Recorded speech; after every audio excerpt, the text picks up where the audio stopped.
Chapter 025 The Unexpected. Zorian stared at the stone disk in his hand in silent contemplation. It was done. Zack finally knew he wasn't alone in the time loop.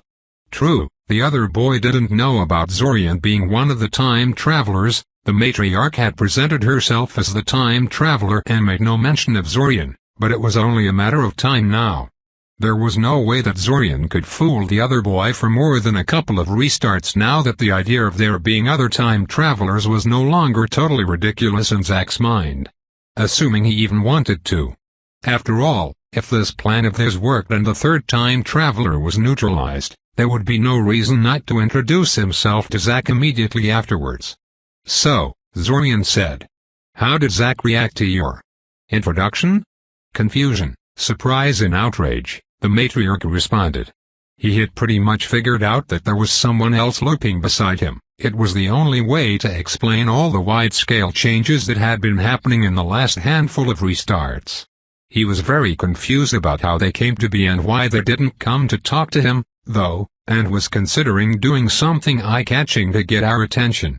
The idea that the other time traveler is a giant talking spider caught him off guard. But I don't think it will be a problem in the long term. He didn't seem to be arachnophobic or a human supremacist.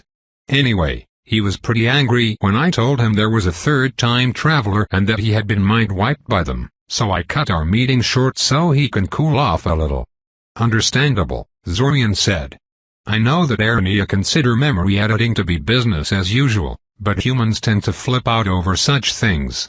Do you think he bought your story about you being the other time traveler? Actually, I said there are several Arania time travelers. That I had a way to bring other people into the time loop. Technically true, and makes us look like a bigger threat. Not sure if that was really necessary, Zorian mused. Or even wise. What we have planned already should be sufficient to annoy the third time traveler into confronting you. Making yourself look more dangerous than you already are is just going to make him more cautious and dangerous. You're overthinking things, the matriarch said. We're trying to set a trap, not engage the enemy in battle. Given that our enemy hasn't responded to our provocations so far, I think that getting him to take the bait is a bigger priority than worrying what happens once he does. As you have yourself stated, and as Zack has learned so painfully over the course of this time loop, there is only so much a single mage can tackle on his own. However capable our opponent is, he's not walking off from a well-prepared ambush. Right, Zorian said dubiously. He was far less certain than she was about that plan, but it wasn't like he had a better idea. And besides, maybe having one of her plans blow up in her face would make her more forthcoming with information in the next restart. So do we have Zack's support on this? He will help, yes, the matriarch confirmed. I didn't really have to offer anything to make him cooperate. He even asked for a list of targets so he can help us soften up the invading forces before the actual invasion day. Very earnest and straightforward, that boy. Quite unlike you and your rampant paranoia, I might add. Zorian narrowed his eyes, gripping the stone disk in his hand a little tighter. Was that it? Was the matriarch trying to replace him with Zack? Someone more trusting and easier to manipulate? Was Zorian going to be next on the chopping block once the threat of the third time traveler was gone? That settled it. He was going to reveal himself to Zack sometime soon, regardless of how this ambush turned out. There was an advantage to anonymity, yes, but it was massively outweighed by the danger of allowing the Iranian matriarch exclusive access to Zack. That could end up very badly for Zorian. You've been silent for a while, the matriarch noted. You do know I was just teasing you, right? I was just thinking, Zorian said, thinking about how glad he was they were communicating through the relays at the moment. It made it next to impossible for the matriarch to read his thoughts unless he specifically sent them to her. It wasn't really a safeguard he consciously installed, more like a consequence of their shoddy construction, but Zorian was pleased with the end result all the same. What about the money? I'll be running out of savings soon, you know. I'll be able to get you about 20,000 pieces by the end of the week. Will that be enough? For the ingredients? Sure, confirmed Zorian. If we have to hire experts, though, I'm not so sure. Good experts are expensive, especially if you're hiring them on a tight schedule or expect them to be discreet. Hopefully Kale will agree to help us, or else I'll probably have to hire an alchemist. I'll leave that to you, the matriarch said. You understand the problem far better than I do. There was a brief silence as both Zorian and the matriarch considered what to say next, if anything. Listen, the matriarch suddenly said. Did you know that the Arrhenias sometimes scatter small memory packets into the minds of their males? Zorian blinked. What? What did that have to do with anything? No, said Zorian hesitantly. I can't say that I did. Well, they do, the matriarch said. It's a pretty good way to leave secret messages if you know what you're doing. If you break the message into sufficiently small chunks and embed it carefully enough into the targets, it's virtually impossible for anyone without a key to even find them, let alone piece them together into a coherent whole. Why are you telling me this? Zorian asked. Just in case, the matriarch responded. Arrhenia males are far smaller than female ones and very, very cowardly. They are frightened by fire and loud noises just like any other animal, and most divination spells designed to track Arrhenia do not register them as the same type of creature. Most of the time when an Iranian settlement is destroyed, a lot of males will survive the destruction. Leaving messages encoded in their minds is a good way to leave messages from beyond the grave. Zorian frowned. So the matriarch did acknowledge that the ambush could go wrong. But why would she leave a message for him in such a roundabout, complicated way? Why not just tell me? He asked. It's probably nothing, the matriarch said. And you worry too much as it is. This is really just a precaution in case of the worst outcome. Novelty will give you the key when you see each other next time. Before Zorian could continue the discussion, the matriarch cut the connection. Very mature, Zorian mumbled, throwing the disc on the bed beside him. Still, as annoying as the matriarch was right now, she had been nothing but helpful so far, so he would give her the benefit of the doubt. Maybe she really did have good reasons for her secrecy. Still, after this restart maybe he should start making his own precautions. Just in case. Break, at Sioria's train station, Zorian waited.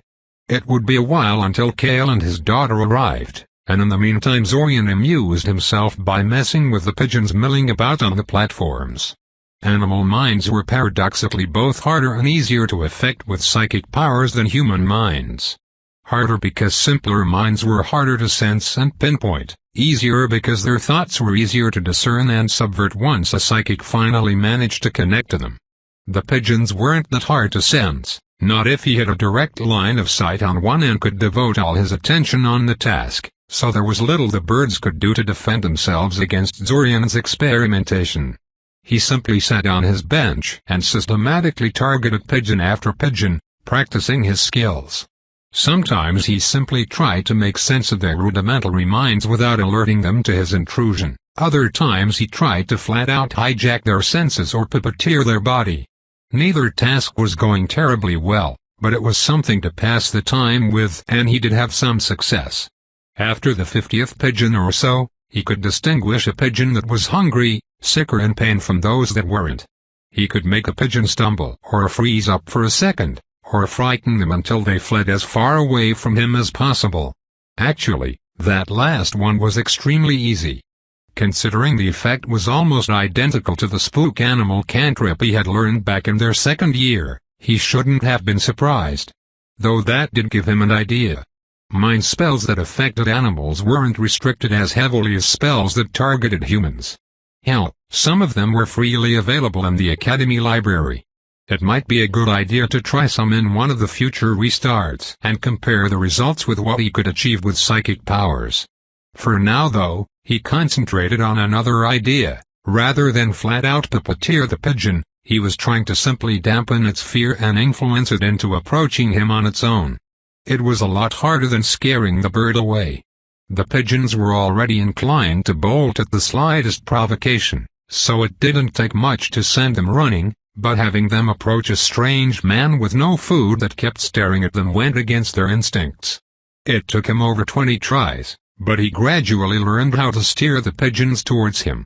Finally, on his 24th attempt, He found a pigeon fearless enough to play along with his game. It slowly meandered close and then briefly took flight in order to land on the same bench Zorian was occupying. It cooed and stared at him, and when Zorian reached out with his hand and scooped it up, it did not resist in the slightest. Success. Zorian reached into his pocket and offered the docile pigeon in his hand some bread. It was only proper to reward such a cooperative experiment subject. And his achievement was just in time too, since Kale's train was arriving at the station. He put the pigeon down on the bench and left to help Kale disembark. Kale Vrinov? I'm Zorian Kaczynski, one of your classmates. Miss Zalti sent me to help you settle down and show you around the city. Don't worry about your daughter, I know the value of being discreet. Kale gave him a searching look before nodding. I appreciate the help, Mr. Kaczynski. As well as your silence. Lead the way, if you will. It's no problem at all, Zorian said, creating a floating disk of force and loading the other boy's luggage on the platform. We live at the same place, after all. We do? Kale asked curiously. Well, yes. Or at least we will if you have rented a room at the place Miss Zalti had recommended to you. She recommended the same place to me when I told her I'm bringing my little sister with me this year and sought alternatives to academy housing. Your little sister? Asked Kale, shifting Kenna in his hands. The little girl studied everything around them with her bright blue eyes but remained resolutely quiet. How come you brought her with you, if you don't mind me asking? Our parents went on a trip to Koth and someone has to take care of her. And, well, that someone has always been me in cases like this. I don't mind all that much, really, and the owner of the place seems to be good with kids. Well, that's a relief, Kale said. To be honest, I had great reservations about coming here, and I was kind of worried Miss Zalti overstated her friend's fondness for children in order to get me on board with the enrollment. I don't think you have a lot to worry about. Amaya, the owner of the place, seems honest and friendly enough. And I'm an empath, so I can usually tell. Kale gave him a sharp, questioning look. Too sudden? Zorian asked. Sorry, but I wanted to get it out of the way first. I know some people can't stand the idea of someone knowing their private emotions, but I don't think I can keep it a secret from someone that I'm going to share a roof with on a permanent basis. If you aren't worried about living with a Morlock, I don't think I have rights to complain about you being an empath, Kale said, shaking his head. He gave his daughter a sad look. Truthfully, I am sort of jealous. Kenna is so quiet most days, I sometimes wish I could peer into her head and see what she's thinking about. Kenna immediately wrapped her little hands around Kale's head and gave him a quick kiss on the cheek. Kale snorted derisively and ruffled her hair, a smile dancing on his lips. Kenna 1, Kale 0, Zorian thought to himself. Quiet she might be, but Kenna clearly knew how to deal with her father effectively. A few moments later, when the moment had passed, the two boys resumed their conversation in a much less reserved fashion, the ice having been successfully broken. Break. Imaya's kitchen was crowded. Crowded and loud. Between Zorian and Kirill, Kale and his daughter, visiting Elsa and Taven, and finally Imaya herself, the room was as full as it could comfortably be, and there were constantly at least two simultaneous conversations going on at any particular moment. Strangely enough, Zorian felt comfortable being there. In the past, these kinds of gatherings had annoyed him terribly, and he would find some reason to excuse himself and leave as soon as possible. The difference, he realized, was that he was no longer in a gathering of strangers. This was the first time he actually felt he belonged in one of these things, instead of being a barely tolerated intruder constantly scrutinized for weakness and misbehavior. He still remained mostly quiet, of course. But it was a comfortable silence. And then Grunt and Mumble hit it with polar beams and froze it solid, spoke Taven animatedly. I don't know whether that really killed it, but it put it out of the fight long enough for us to run for it. Most harrowing experience of my life, let me tell you. I'm really glad Zorian was there. If I had chosen any other third-year student as filler, I don't think I'd have survived that encounter. Zorian fidgeted in his seat, a little uncomfortable at the praise. If it weren't for him, Tivan wouldn't have encountered the troll in the first place, so he didn't feel like he had done her any favors. While it's indeed impressive that Zorian can contribute in such a fight, I'm going to have to insist you refrain from bringing him along to your dungeon delving in the future, Ilsa said with an amused smile. He's my apprentice now, and it would look absolutely terrible on my record if I let my apprentice be killed by a rampaging troll or some other monsters immediately after signing the contract. Yeah. Taven fumbled. Well, I have no intention of going down there for a while. I reported the incident to the police, but the cleanup will probably take months, and the place is too dangerous for me and my group at the moment. A wise decision, Ilsa nodded. She then shifted her attention to Zorian. And the same principle holds for you. I don't want you taking such risks in the future. I will ignore the issue this once, since you were helping a friend and the situation escalated beyond anything that could reasonably be expected, but from now on consider all excursions into the dungeon forbidden until further notice. Of course, Zorian immediately agreed, having no intention of actually honoring the restriction. And I want you to consult me before doing anything similarly dangerous in the future, Ilsa warned. Is there anything else I should know about? Not really, Zorian said. Ilsa gave him a hard stare. Maybe he should throw her a bone to distract her with before she starts actually monitoring him. Well, I'll be meeting my Arania tutor on a regular basis, but she's totally harmless. Wouldn't hurt a fly, despite being a giant spider. Ah yes, the spiders, Ilsa said with obvious distaste. Don't worry, Amaya has already told me about your condition. I wanted to speak to you about that, but I'll wait until we can meet in a more private setting. Zorian nodded, appreciating Ilsa's discretion. Kale still didn't know about the full extent of his mental abilities, and Zorian didn't believe this was the time to reveal them. He was kind of disappointed that Amaya had told Ilsa about his condition without asking for his permission. It was by no means unexpected, but still disappointing. I'm curious, Kale said. If your teacher wouldn't hurt a fly, what does she eat? I'm pretty sure all spiders are strict carnivores. Mostly rats and stray dogs, Zorian said. Rats? Kirill asked in disgust. I'm told rats can get pretty big in Seoria, Zorian said. Oh boy, can they ever? Taven confirmed. I swear I once saw one of them stalking a cat instead of the other way around. She's just telling fisherman's tales, Imaya quickly assured the disturbed-looking Kirill. I've lived here my whole life and have never seen anything like it. How do you know that stray humans aren't also on their diet? Asked Ilsa. According to Novelty, the idea is about as likely as a group of humans hunting an occasional dragon in order to put some meat on the table, that is to say, not very. There is almost always easier prey around, answered Zorian. Not that Arania are harmless, far from it, but if they kill me it's not going to be because they want to eat me. Novelty? Kale asked. That's the name of the Arania tutoring me, Zorian shrugged. Well, technically her name is Enthusiastic Seeker of Novelty, but that's unwieldy and she doesn't mind if I shorten it. That name sounds stupid, Kirill said. Zorian opened his mouth to tell her that Kirill was also a stupid name when he thought better of it. For one thing, it was best to reserve a mature bickering with her when they were alone. For another, he had just thought up a much more amusing and diabolical idea. Want to meet her? Zorian asked. What? Kirill asked. Novelty. Want to meet her? Kirill stayed silent, mulling it over. I don't know.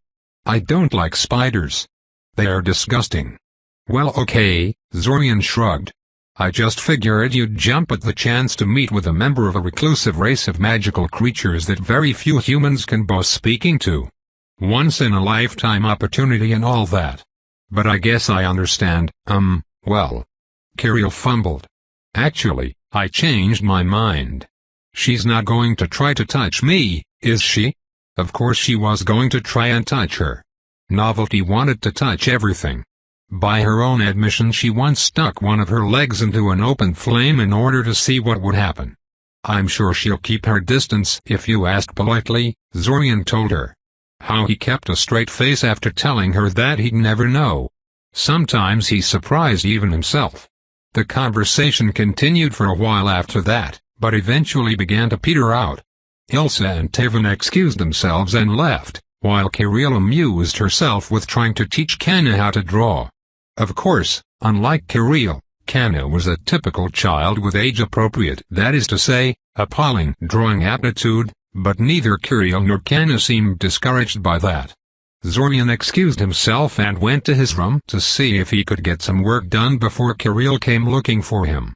It was not to be, though. Barely a minute after he had sat on his bed, Kale showed up and knocked on the door frame to get his attention. "Am I interrupting something?" he asked. "No, I was just considering what to do with myself." "Did you need something?" asked Zorian. "Sort of," said Kale. "I just came to tell you that you don't have to dance around the issue of your mind magic anymore. I already figured out you're not just an empath." "Kirill told you, didn't she?" Zorian sighed. "Not so much told me as gave me enough clues to figure it out. She's a chatty kid. But there is no need to be angry at her. It's not like I'm going to turn on you just because you're learning how to read people's thoughts." "Thanks," Zorian said. "Although quite frankly, it would be kind of hypocritical of you to shun me for dabbling in forbidden magics, Mr. Junior Necromancer." Kale immediately flinched back in shock and gave him a wide-eyed look. What? There is no way." Zorian gestured him to quiet down and Kale immediately shut up and peered down the corridor to make sure no one had been listening. Zorian knew they hadn't been. He could feel that all of the other residents were still back in the kitchen. His scrutiny done, Kale quickly stepped into the room and closed the door, leaning heavily on it. "How?" he asked. He sounded more panicked than menacing at the moment, but Zorian knew that could change at any moment if he didn't get a satisfactory answer. "Do you know the arcane lock spell?" Zorian asked. Yes," Kale said, still sounding rather dazed. "Lock the door, then, and I'll make sure we're safe from any stray divinations," Zorian said, and immediately started casting a temporary divination ward at the room. It wasn't anything fancy, but it would ward off simple scrying attempts and hopefully notify him if anything more complex targeted them. Not that he really thought they would need it, but it was good practice and you could never be careful enough. 5 minutes later the room was as secure as Zorian could make it on such quick notice, and Kale looked increasingly impatient. Zorian decided to get on with it. He opened his mouth and began to speak. "Let me tell you a story of lost time and a month that refuses to end." Break. Unpaid teenage labor was an age-old tradition among mages. While the ancient apprentice system had largely been replaced with specialized magical academies, and the quality of young mages had improved drastically as a consequence, there were some things that simply couldn't be learned in the classroom. For things like that, a mage needed a mentor, someone to show them the tricks of the trade, teach them unique skills and spells they had developed and did not share lightly with others, or just plain connect them with the right people. Said mentors usually had plenty of work they considered beneath them, ideally of a sort that took advantage of their students' magical ability and prepared them for their future vocation. Ideally. As Zorian trudged towards his classroom, half an hour before any of his fellow classmates, he reflected on the fact that life was rarely ideal. In practice, a lot of work given to apprentices consisted of chores that their mentor thought beneath them or various busy work.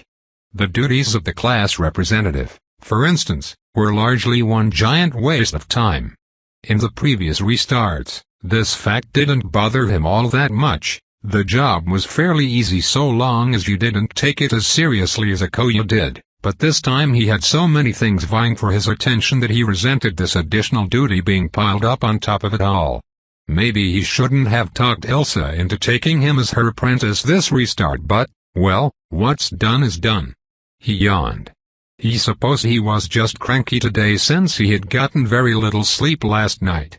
His conversation with Kale literally took hours since the other boy wanted to know absolutely everything and kept asking for details. While Zorian didn't begrudge the other boy for wanting answers and considered the time well spent, he kind of planned to use that time to read through the research assignments he had collected from his classmates on behalf of Ilse. Assignments he had to give to Ilse today, complete with corrections and grade recommendations. He had thought his knowledge from previous restarts would make the task a child's game, but apparently something about their massive changes to this restart caused Ilsa to give out completely different topics for research, and he had to actually read everything from scratch. He ended up spending most of the night dealing with those stupid things, and then had to get up half an hour earlier than usual too because he was class representative to boot. Peering into the classroom, he saw that Akoya was already inside. He rolled his eyes at her excessive punctuality and marked her down as present on his little attendance sheet. The blackboard was full of horrible drawings, love confessions and other garbage, but he knew better than to wipe it clean right now. A clean blackboard was utterly irresistible to some of the idiots in his class, and they would no doubt make a mess again by the time the teacher finally showed up. Who knew, maybe if he left it alone long enough Akoya would take care of it on her own initiative, as she was sometimes wont to do. The first to arrive were, surprisingly since they weren't normally early birds, Annika and Army, the infamous Ashirai twins. The Ashirai family consistently produced soul-bonded twins as their descendants, and the two sisters he shared his class with were no different. Zorian had considered asking them for help back when he thought he was soul-bonded to Zack, or at least questioning them about the mechanics of soul bonds, but eventually decided it would be a bad idea. For one thing, mage families tended to jealously guard their family magics, and it was obvious that the Ashirai family was trying to become an official house with their own magical specialty centered around their soul bonds. Asking too closely about their family style could have ended up blowing up in his face spectacularly, and Zorian hadn't been willing to risk it, time loop or not. A second concern was that the twins were unreliable. Benisek level unreliable. They were giggly little twits who took nothing seriously and wouldn't keep quiet even if he paid them. No, it had definitely been smart of him to stay away from them. Next to arrive was Kale, who apparently couldn't sleep very well after yesterday's revelations, and eventually decided to just come early. They didn't talk much before the Morlock boy decided to retire to his seat, but Zorian could already see there would be more questioning in the near future. Lovely. He had forgotten how inquisitive and interested in the time loop Kale had been the last time he had been aware of it. Brian, Naim and Edwin were marked down as present next. Brian gave him a wave as he passed by him, his other hand holding his far Drake familiar close to him, while Naim and Edwin were too absorbed into their conversation to take notice of him. Zorian didn't really mind, it wasn't like he knew either of them all that well. Naim was a first-generation mage, much like Zorian and Akoya, a child of some soldier that rose to the rank of general in the wake of the disruptions caused by the Splinter Wars. Edwin had golem makers as his parents, and they clearly passed on their enthusiasm for the craft to Edwin. He was always tinkering with various mechanisms and making blueprints, even during lectures or other times during which he should have been concentrating on something else. The next to come was Rainy, the red-headed mystery that transferred into their class in the previous year. She was reserved, polite, extremely attractive, a good student and absolutely refused to tell anyone about her family or origins. The only one who knew anything concrete about Rainy was Kiana, another of his female classmates, and she was resolute in her silence. And so it went, student after student, until the list was complete and he could finally slip inside and try to rest for a bit before class started. He absent-mindedly erased the blackboard with a single alteration spell, causing the chalk to simply peel off the surface and fall to the floor, and sat down to wait. Break. No, Ben, you cannot turn in your assignment a week from now, Zorian growled. The deadline was yesterday. I have to hand them over to Ilsa today. Don't you see the problem here? Come on, Zorian, this is what friends are for, Benisek complained. What good is having your best bud as the class rep if you can't ask him to cut you some slack? You're not asking for a favor, you're asking for the moon, Zorian told him, giving him a flat stare. I cannot help you in this regard. But I really can't get another demerit, Benisek said, giving him a hopeful smile. Tough, Zorian said. I guess you should have thought about that before you decided to completely blow off another assignment from Ilsa. You already know she can't stand students boycotting her homework. She's completely ridiculous. Benisek said. What kind of teacher gives out 3 assignments during the first week of the year? A new voice cut in. Zorian silently offered a prayer to whosoever was still listening on the spirit planes for the interruption. He was seriously ready to strangle Benisek to get him to shut up. This wasn't the first time he was suffering through this conversation, but he usually wasn't so tired when dealing with his sort of friend. He was honestly rethinking his connection with the boy at this point. As it turned out, the interruption was by Nilu, though Kiana and Jade were also hanging behind her. All 3 were holding a sheet of paper. I know the deadline for the assignment was yesterday, but I was sort of wondering if you could turn it in now? Zorian finished. She nodded furiously and extended the paper towards him. No, Zorian deadpanned. Seriously? Jade piped in. You're going to make a big deal out of this? Yes? Zorian asked rhetorically. Why don't we just leave this here, Kiana said, placing her assignment on his desk, and you can decide whether you want to bother with them when Benisek is done annoying you and you cool down a little. Hey! Benisek protested. Sure, Zorian shrugged. You do that. Zorian patiently watched as the 3 of them left their assignments on his table and filed out of the classroom, waited until Benisek finally gave up on convincing him to write Benisek's assignment for him, he supposed.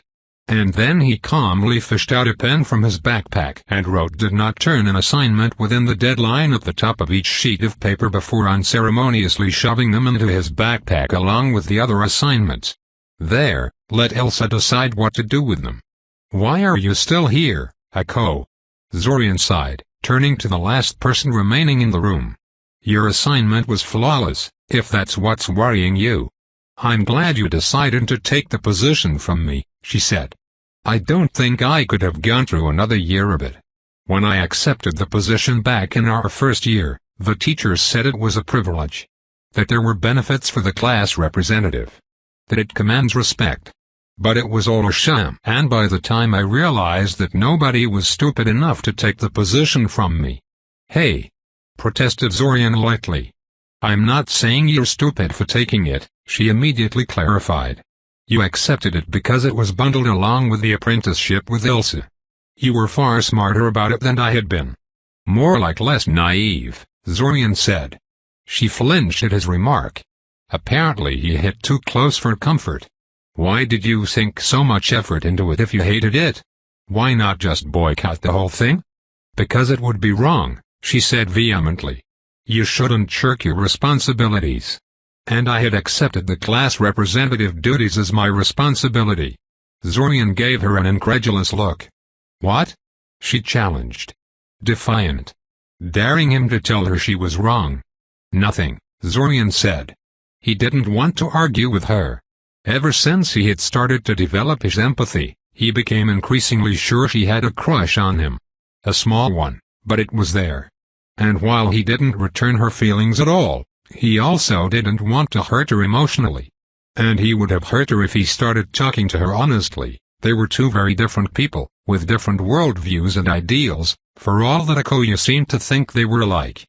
Listen, Akko, he said, rising from his seat. I spent most of last night reading through the assignments, and I'm not the best person to hold a philosophical discussion with right now. Can we table this for another day?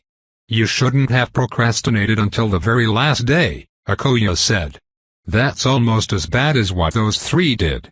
No, it isn't, Zorian disagreed. He hefted his backpack in one arm and rose from his seat. And it's impolite to preach like that. See you around, Akko. Wait. She said. Zorian could suddenly feel a wave of nervousness emanating from her, and the fact she was wringing her hands under her desk and looking anywhere but in his direction completed the impression. Can we talk? Not now, but I'd like your opinion with something. Crap. This had never happened before in any of the restarts. What set her off? He really hoped this wasn't a love confession. He couldn't afford that kind of drama right now.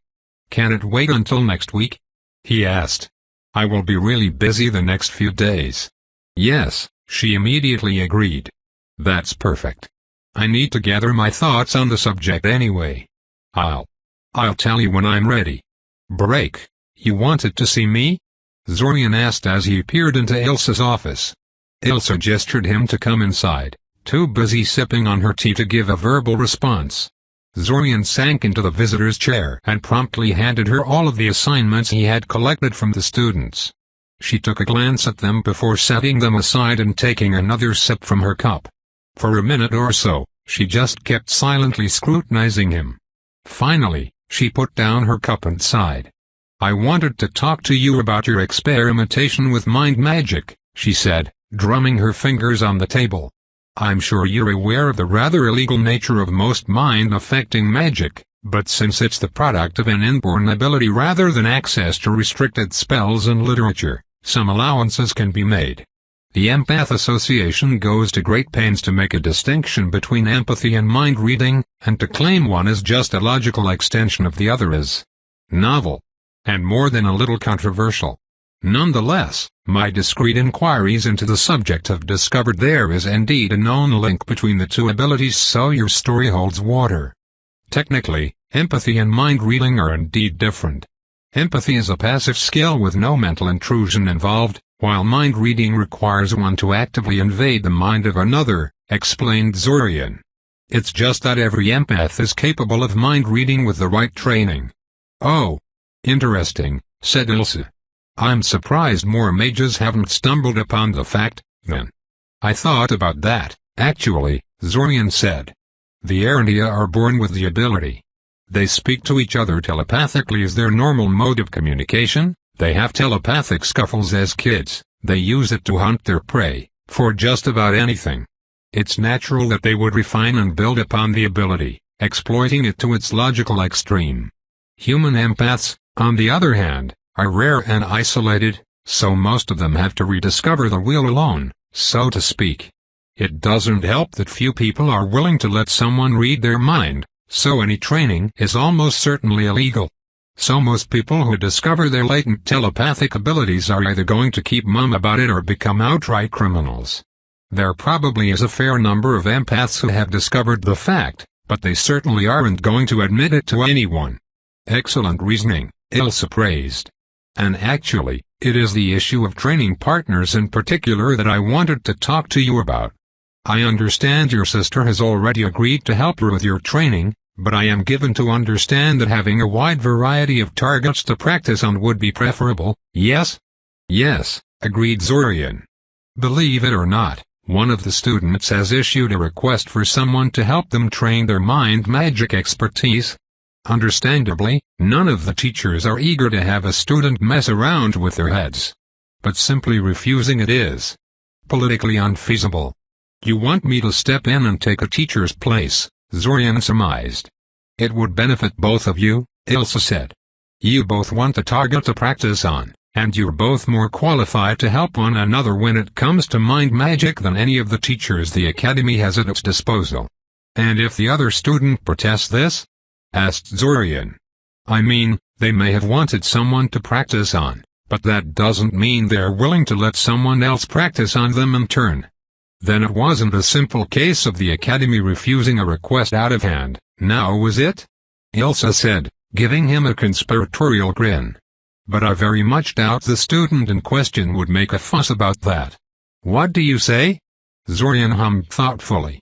While there was a risk that the other side might find out about the time loop from his thoughts, he did possess some rudimentary mental defenses and was familiar with limitations of mind reading.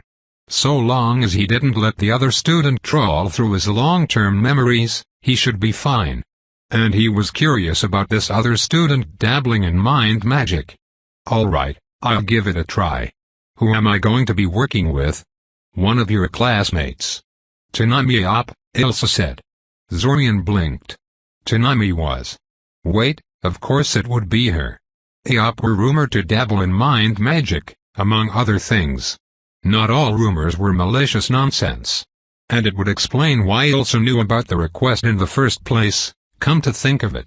Besides, didn't he promise to himself to introduce her to the Arania at some point to see what would happen? Yeah, he was totally fine with this. Break. Hello, Tanami, Zorian said, walking into the empty classroom Elsa had reserved for their lessons. "Am I interrupting anything?" She fidgeted. "I'm actually waiting to meet someone." "For mind magic practice, right?" he asked. Her eyes widened in response. "That would be me. I will be your partner today, if you would have me."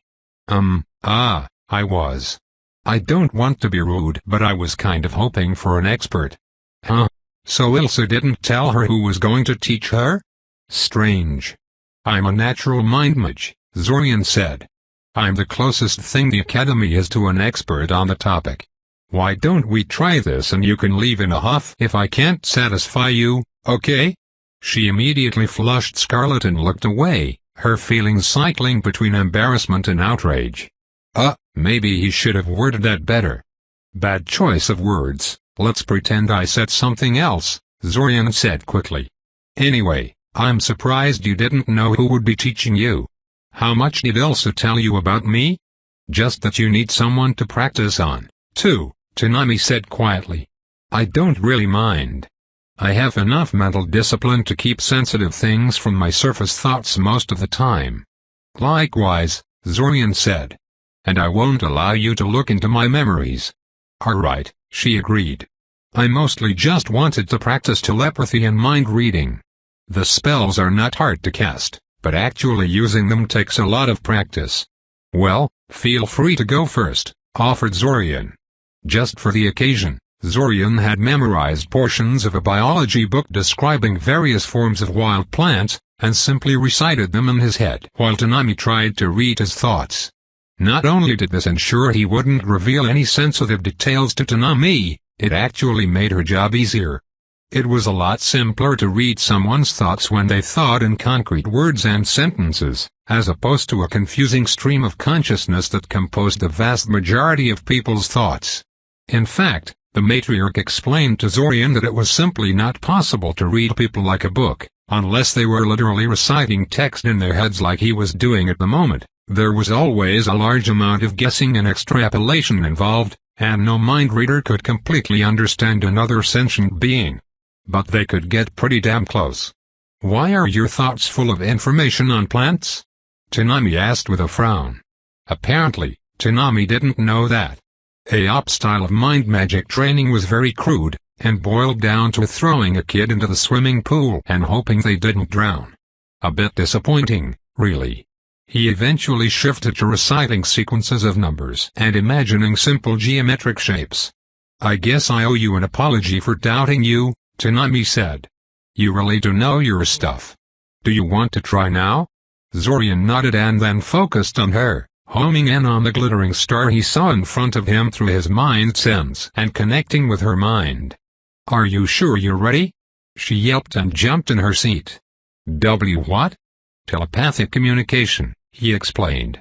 "But you didn't cast a spell," she frowned. "I don't have to. As I said, I'm a natural mind mage.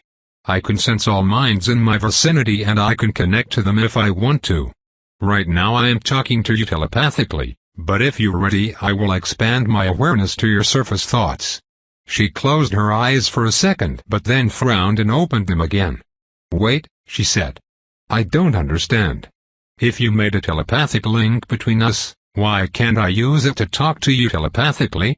I suppose that's how it works if you use a structured spell for it." "Well, yes. I mean, there are various sending spells that simply send a mental message to someone, but you need to cast them again and again every time you want to send something to the target. If you want a proper mental conversation with someone, you create a telepathic link between them and yourself. The main issue being that people often don't know how to filter their thoughts well and end up sending inappropriate things over the link. I guess you could say I continually send messages over the link I established between us. I don't know how to establish a two-way link yet, I'm afraid," Zorian said contemplatively. The Arania never mentioned anything about two-way telepathic links, and in retrospect it was obvious why. A psychic could use an established link to reply telepathically regardless of who the maker of the link was. Every Arania was psychic, so why would they bother with two-way links? It was something he would have to figure out on his own, probably. "Anyway, are you ready?" Yes, she nodded. Feel free to start.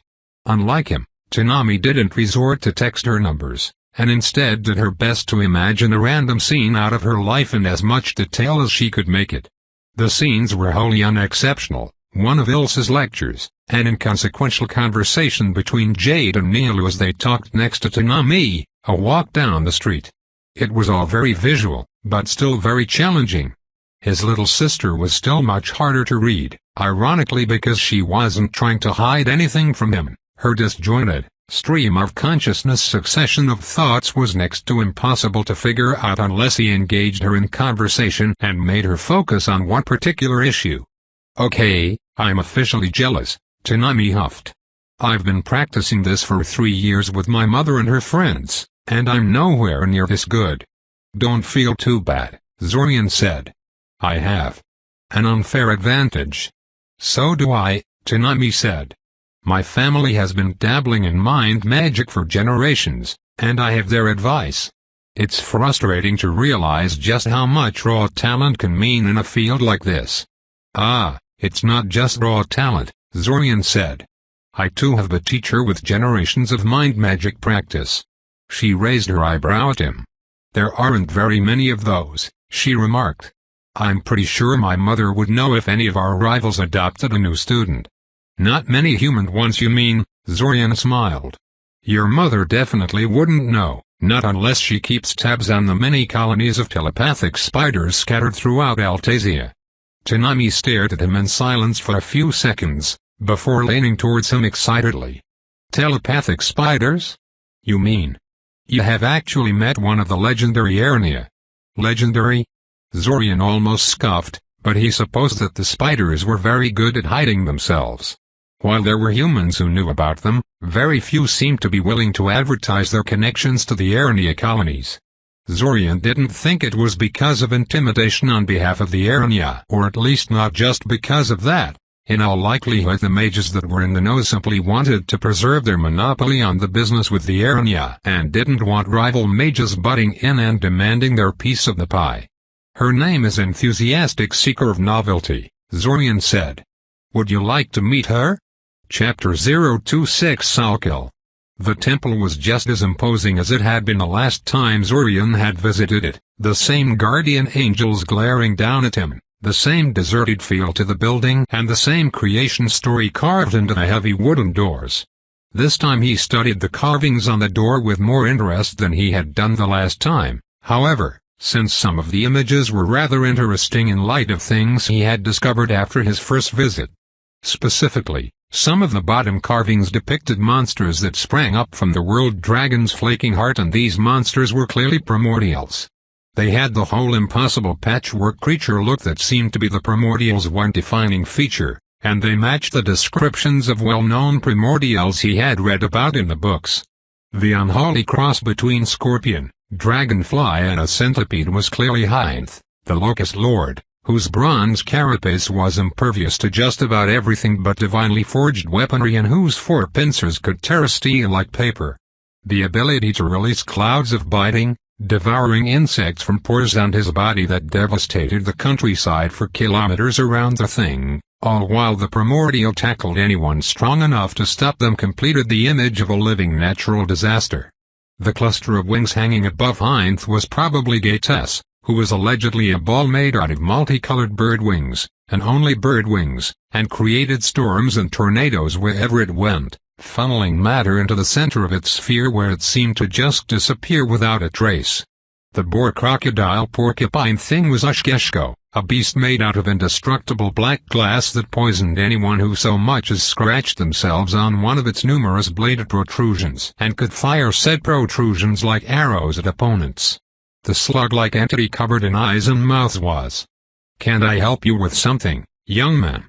Zorian wrenched himself from his scrutiny of the door to look at Badik. The last time he had been here he had asked to speak with Kailai, but this time the man in front of him would suffice. He might even be preferable, considering Kailai was supposed to be a master diviner. He gave the man a nervous smile and spoke. I wanted to have a talk with you, if it's not too much of a problem. Of course. The man said happily, quickly ushering Zorian inside. Zorian recalled from last time that the temple didn't receive many visitors. It must be a pretty lonely existence to serve as custodian of this place. Before long they were both seated in front of a small table in the kitchen-like room that Badak used to receive visitors, a prepared teapot steaming in front of them. "So, what did you want to talk to me about?" Badak said after some small talk, raising his cup to his mouth and taking a long sip. "I wanted to ask about primordials," Zorian said. Badak promptly choked on his tea and spent the next few seconds coughing. "Why *cough* would you want to know about them?" Badak asked incredulously. "I'm not sure I should tell you. I don't want any trouble." Badak gave him a curious, impassive look, but Zorian sensed a note of worry in his mind. "Well, I'm not sure whether you know or not, but there is a rumor spreading around that some people are going to try to disrupt the summer festival," Zorian began. "I've heard about that, yes," Badak sighed. "Well, a few days ago I went with some friends into the upper levels of the dungeon to do a job for a client. A simple find and retrieve job, but we ended up running into an underground base full of war trolls and nearly died in the process. The police are keeping it very hush at the moment, but I understand their investigation revealed it wasn't the only base down there.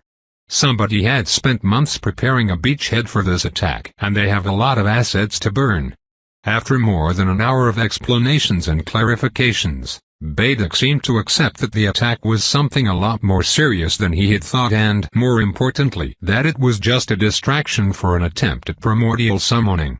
Thankfully, everything Zorian was telling him was totally true, so whatever method of truth detection the man was using returned his explanations as genuine. The fact that Kylie had a prediction blackout around that time probably did a lot to legitimize the claim and the precise, since the successful summoning of a primordial could be the reason for her divinations failing. Which was actually why Zorian came to this temple in particular, rather than, say, the main temple of the city. "I'll notify the church hierarchy. They should be able to spare a squad or two of investigators to check it out," Badak said. "Especially if they have solid proof rather than just an anonymous tip. Do you have anything in writing, perhaps?" "Here," Zorian said, retrieving a stack of documents and notebooks from his bag and handing them over to Badak. "This is everything I have about the invasion. I tried to be as thorough and methodical as possible. I'd really prefer if my name was not mentioned anywhere, though." Badak eyed the stack speculatively. "I cannot guarantee that. If your name comes up during the investigation, it won't," Zorian interrupted. "Well, then I don't foresee any problems," Badak shrugged. "A bit odd of you to have so much information on this group if you're not a defector from their ranks." Zorian said nothing. "All right," Badak said, perking up and shaking his head slightly as if to clear it. "Are you still interested in hearing about the primordials, or was that just a ploy to get my attention?" "I'm still interested, yeah," Zorian said.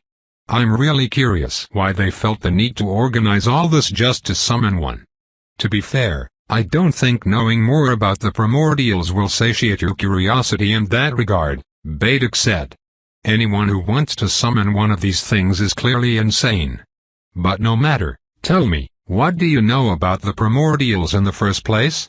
"They are some kind of powerful spirit hailing from ancient times," Zorian tried. "Like fire elementals, only older, weirder and far more dangerous." Badak sighed. "I knew you were going to say that.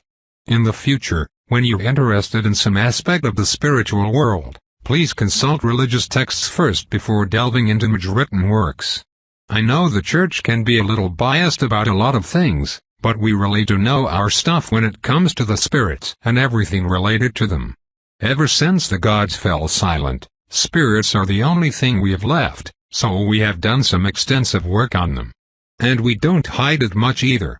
Zorian nodded sheepishly. It never even occurred to him to look at religious texts on the topic.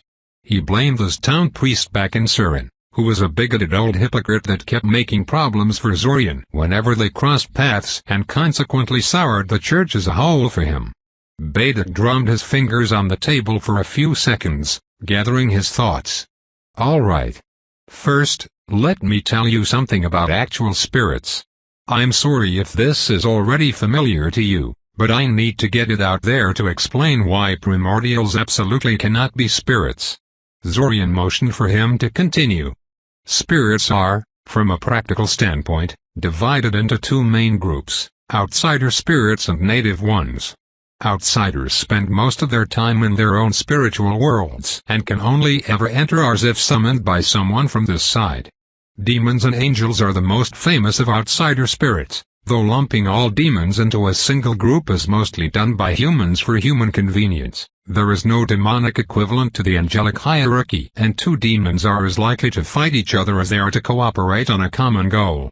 Native spirits are a multitude of spirits that exist on the material plane by default. You already mentioned elementals and fae, which are the two most common types of native spirits.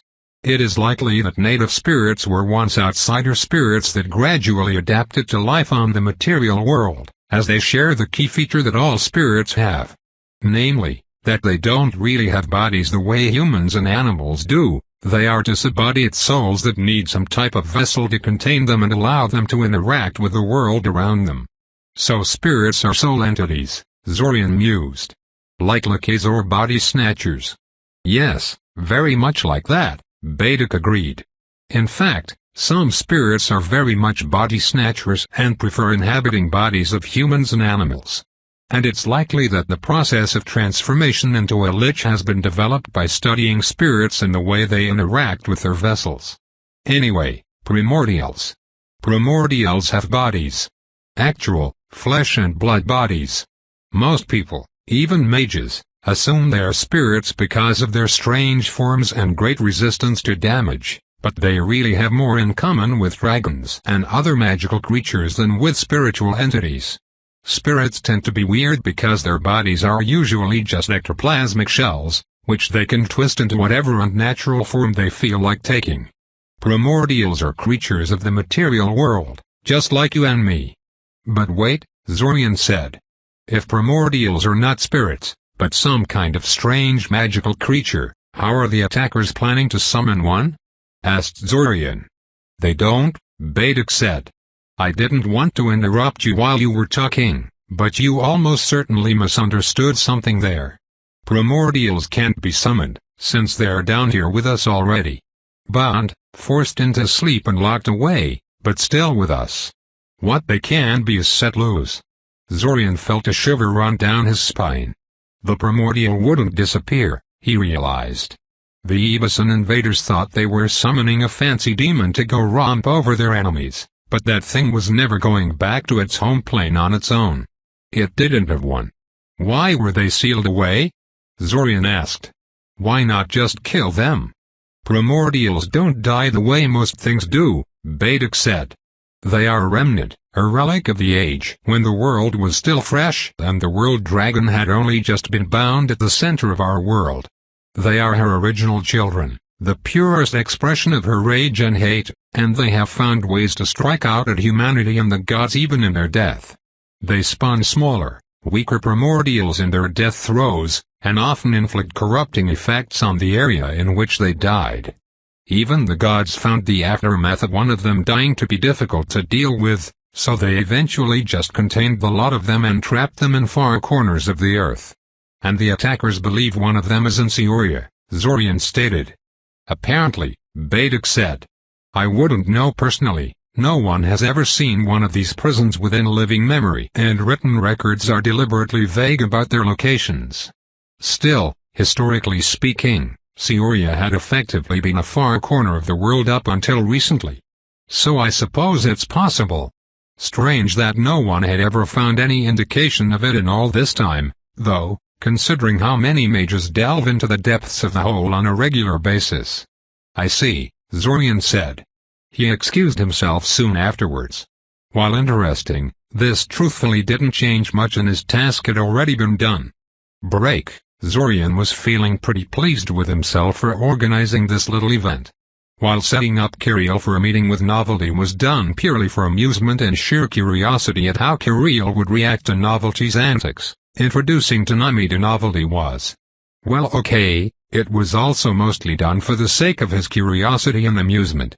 But that didn't mean he didn't take advantage of it to gain something from Little Miss Forbidden Magic Sayop. Like, say, getting her to teach him the invisibility spell. He just knew that Tanami had been taught how to cast that spell, restricted magic or not, and he was totally right. So now he had finally completed his list of spells every proper mage should be able to cast, and all it took was promising to do something he had intended to do for free, anyway. And the cherry on top? Novelty loved him for promising to bring her two new humans to meet. He didn't need to make it up to her in any way, because she thought he was doing her a favor. Yes, Zorian was feeling very pleased with himself. Now all he had to do was wait with Kirill until their two guests showed up and then stand back and watch the fireworks. Novelty would come first and meet with Kirill to start with, since that meeting was bound to be shorter and more casual, and would then remain to greet Tanami when his classmate eventually showed up at Imaya's place. There shouldn't be any problems, but just in case there were problems and they somehow degenerated beyond his ability to handle, Zorian had arranged for a bit of insurance. So Arantia are about the size of a dog? Kirill asked. A big dog, Zorian said. But Novelty's not scary at all, and I'm sure you'll get along splendidly. She reminds me of you, actually. A giant spider reminds you of me? Kirill asked him, sounding surprisingly threatening for a 9-year-old. You'll find out why soon enough, Zorian said, more amused than anything. She's coming over as we speak. He had been devoting only half of his attention to his conversation with Kirill, trying to train himself to pay attention to his mind sense and talk at the same time, and had thus immediately noticed Novelty when she came in range, despite the fact that she had tried to dim her mental presence to surprise him. He immediately launched a telepathic attack on her and she promptly dropped her attempt at stealth in favor of a short mental wrangle that resulted in Zorian being quickly booted out of her mind. Despite his poor showing, Zorian was pleased. He had been doing such greetings for a few days, ever since he realized that Novelty didn't consider such telepathic play fights hostile, and compared to his initial results, this was absolutely amazing. It was kind of amusing how Novelty refused to actually teach him telepathic combat due to the matriarch's orders, but had no problems helping him practice in such a fashion. In fact, after his first few attempts, she sometimes even initiated such impromptu telepathic combat herself, or tried to stalk and surprise him like she did today. He supposed she didn't think of it as teaching, it was just a game as far as she was concerned. She would be rather cross with him if she ever caught him thinking it, but she really was still a child in many respects. That was barely any better than yesterday, Novelty complained, apparently not sharing his optimistic self-assessment. This is why I think we should have gone with my idea for teaching you. It would have been 1,000,000 times faster than our lessons so far. You are not locking me in one of your hatcheries, Zorian told her. But you'd have left a master of telepathic combat within a week. Novelty protested. Well, master by human standards, anyway. No, Zorian responded. He suddenly became aware that Kirill was tugging on his shirt. What is it, Kiri? You drifted off, she said. I was just talking to Novelty, he said. She looked at him oddly. Telepathically, I mean. Oh, Kirill said, her eyes widening in realization. I'm so jealous you can do that. I wish I could talk to people without being overheard. It would have been so helpful around Mom. Don't I know it, Zorian sighed. So many things would have been easier if I could have done it earlier. Though maybe it was a blessing in disguise, a lot of people back in Surin would have freaked out if they started hearing voices in their head, and mind magic abuse is punished very harshly by the Mage Guild. Anyway, let's go introduce you to Novelty. To her credit, Novelty hadn't immediately rushed towards Kirill and started to crawl all over her. To Kirill's credit, she didn't immediately scream in fear and try to hide behind him upon seeing a huge black spider hop into the room. Instead, the two of them faced each other square on, standing a good deal of distance from each other, and carefully scrutinized one another. A mini-human! Yelled Novelty telepathically, breaking the standoff. Great Web, she's so much smaller than you. Can she even talk yet? What? Kirill protested. Of course I can talk. I even learned how to read and count last year. What do you think I am, a baby? Oh, you can talk, that's excellent. Excellent. I actually was afraid you were a baby, Novelty admitted, skittering left and right to take in Kirill from different angles. Not that there is anything wrong with being a baby, but I got assigned as a babysitter for so long and it gets so boring after a while, you know? They are all so needy and grabby and they never know anything interesting. Yeah, Kirill said. She shot Zorian a suspicious look, but he was maintaining his impassive facade through superhuman will. His lips only twitched into a smirk once she returned her attention back to Novelty. I guess I can understand that. But I'm definitely not a baby anymore. I'm 9 years old, and that's a lot. Wow, that is a lot. Agreed Novelty. You're only a year younger than me. How come your brother is so much bigger than you, then? He's older than me? Kirill tried.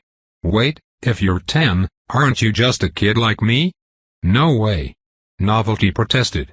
I went through the maturation ceremony last year, so I'm totally an adult of the tribe and no one can say otherwise.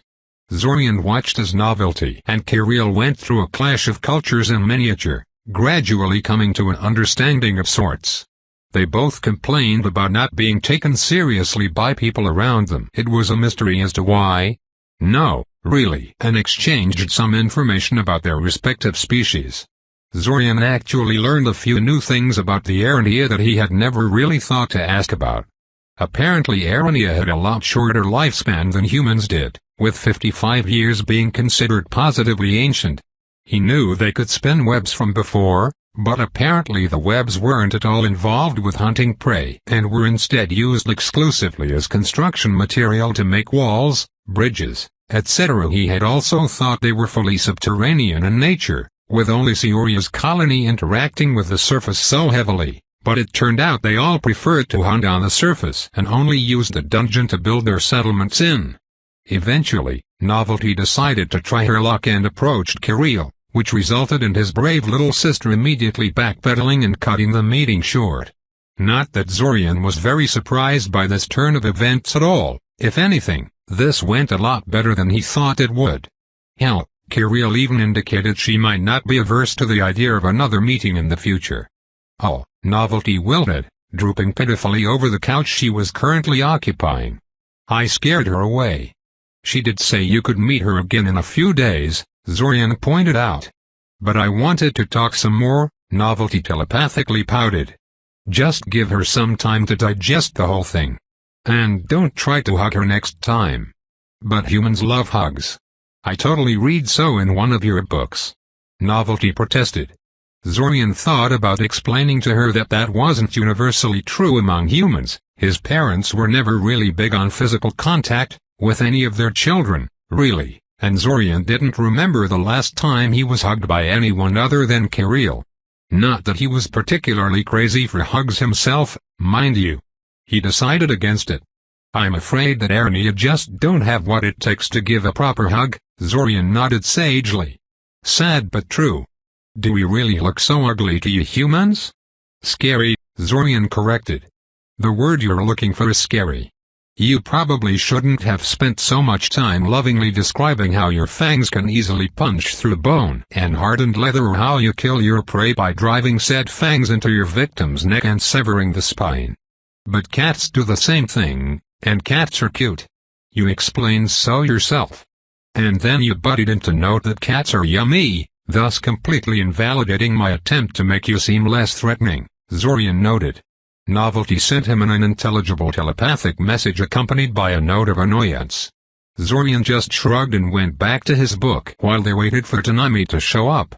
Break. Oh. My. Goddess, Tanami said, staring at Novelty like she was the best thing ever. She's beautiful. Well, yes, I don't want to sound arrogant, but I have been told I'm quite a looker, Novelty preened, standing a little straighter and trying to look more dignified. And she really does talk telepathically, just like the stories say. Tanami exclaimed. She turned towards Zorian. Wherever did you meet one of them? How did you befriend her? Can't I touch her? Do you think she'd teach me her ways if I ask? Do you? I don't think I'm capable of pulling off the yes, no, yes routine, so one question at a time, please, Zorian said. Also, most of those questions you should be asking Novelty here instead of me. Oh. I'm sorry, I didn't mean to be disrespectful and ignore you, Tanami said, turning back to Novelty. I was just excited and it felt natural to talk to the guy who brought me here. To be honest, I was half convinced this was his idea of a prank and already had a little curse prepared. Hey! Zorian protested. That's totally illegal. But I guess it won't be necessary now, and that's probably for the best, Tanami continued blithely, like she was not interrupted at all. She took a deep breath. I'm Tanami Op, by the way. 30 minutes later, Zorian found himself unceremoniously booted out of the room so they could have some privacy. Ungrateful scum, the both of them. He considered spying on them with a scrying spell, but considering their conversation mostly consisted of Tanami fawning over Novelty and the young Arania feeling very smug about the attention, he really wasn't losing much. He remained close by for another half an hour, in case of possible problems springing about, but after a while it became obvious he wasn't needed nor much wanted and entered the room to tell them he was going for a walk. The moment he was far enough from Tanami that he could no longer feel her on the very edge of his mind since he found a quiet corner and shrouded it in some basic anti-divination wards. You can come out now, he said to no one in particular. The matriarch promptly stepped out of a nearby shadowed corner, fading into visibility. The trick was somehow less impressive now that he could duplicate the feat and become invisible himself. So? She is neither a time traveler nor is she connected to the invasion in any way, the matriarch said. And as far as she knows, neither is her family. Zorian nodded.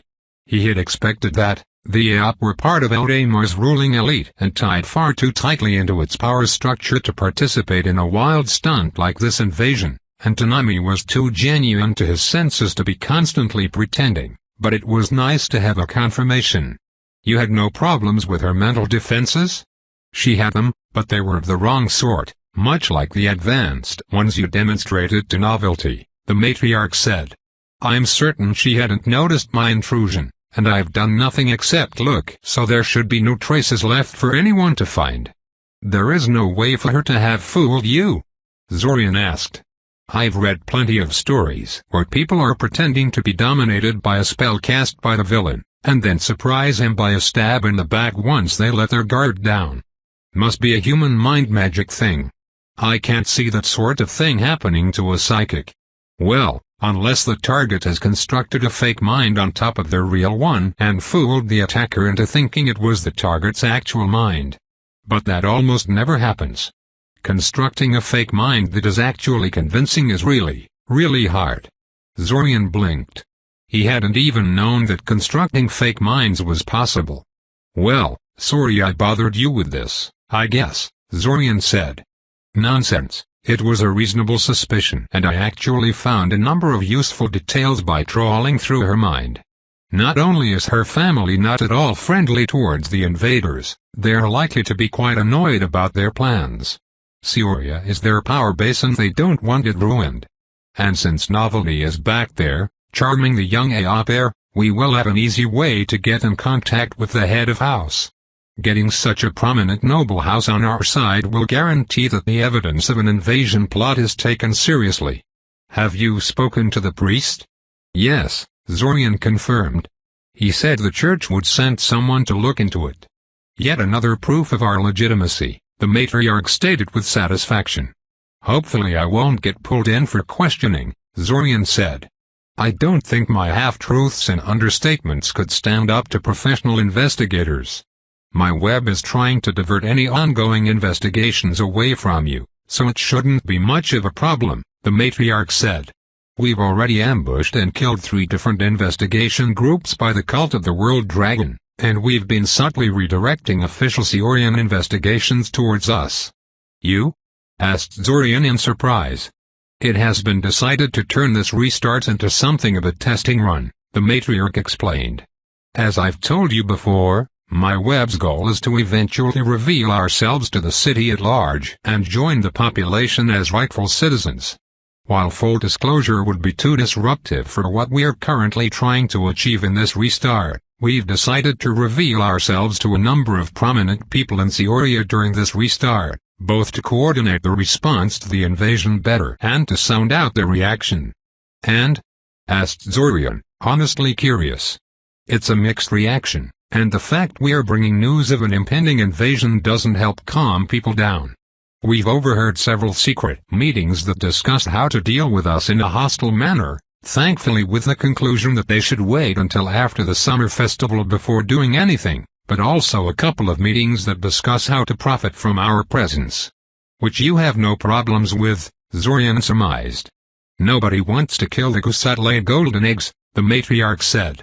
No offense to your kind, but I trust your greed more than I trust your compassion.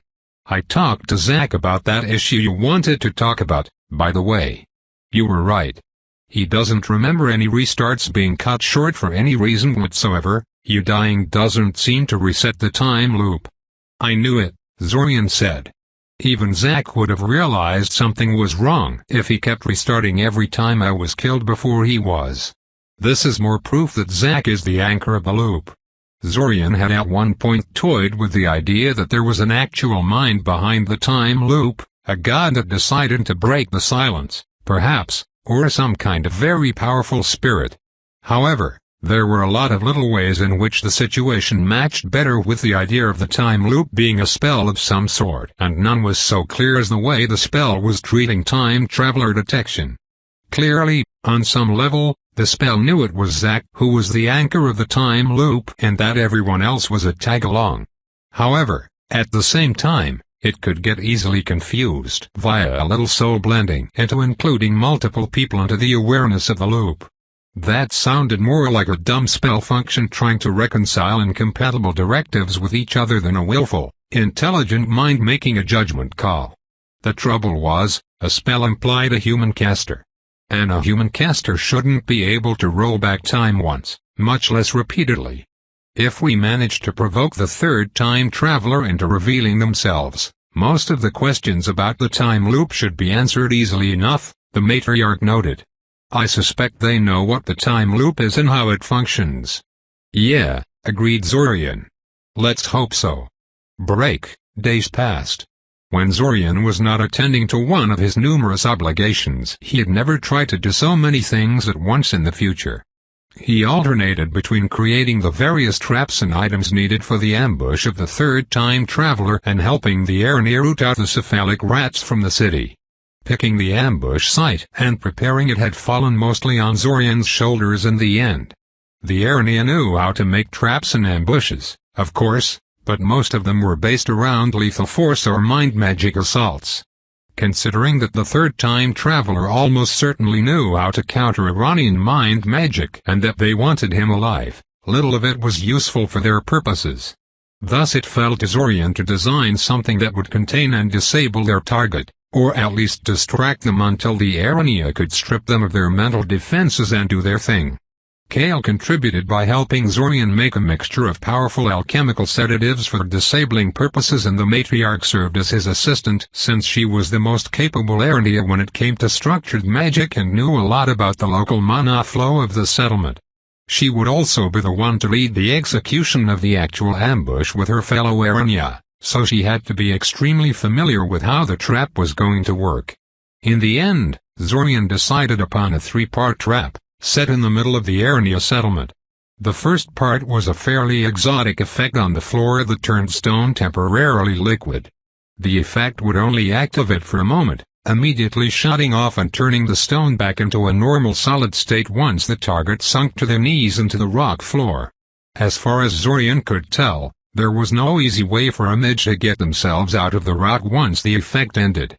The spell couldn't be dispelled any more than the ashes of a fireball-destroyed book could be dispelled back into a pristine state, and trying to blast the rock off was liable to blow the caster's legs along with it.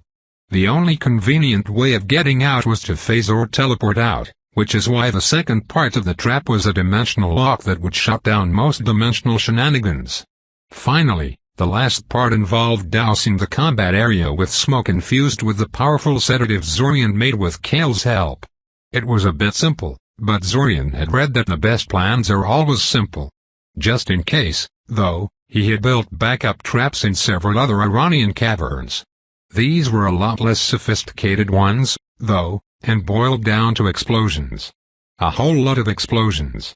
Aside from that, Zorian had made a great deal of combat equipment for the Arania participating in the ambush, shielding discs that they could strap onto their body to shrug off some of the weaker attack spells, stone cubes and alchemical vials that produced a variety of effects when set off, and some equipment for himself and a handful of mercenary mages that the matriarch discreetly hired as additional muscle during the ambush.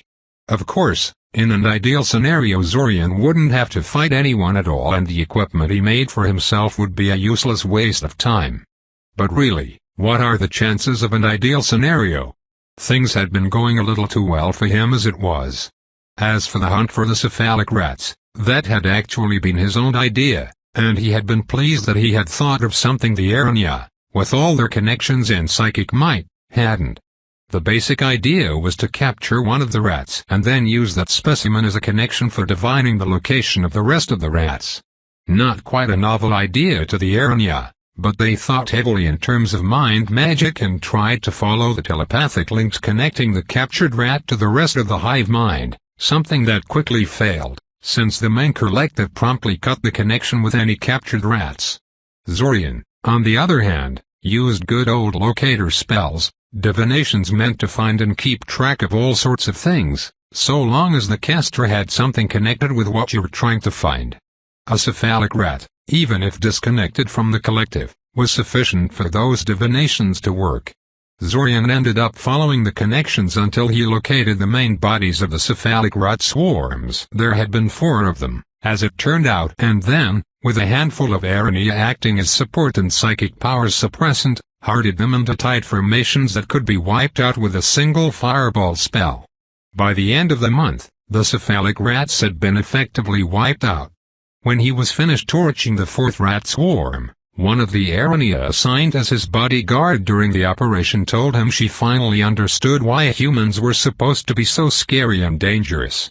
Zorian wasn't the only one who was busy. Kirill persisted in trying to learn magic, more stubbornly and diligently than Zorian had ever seen her.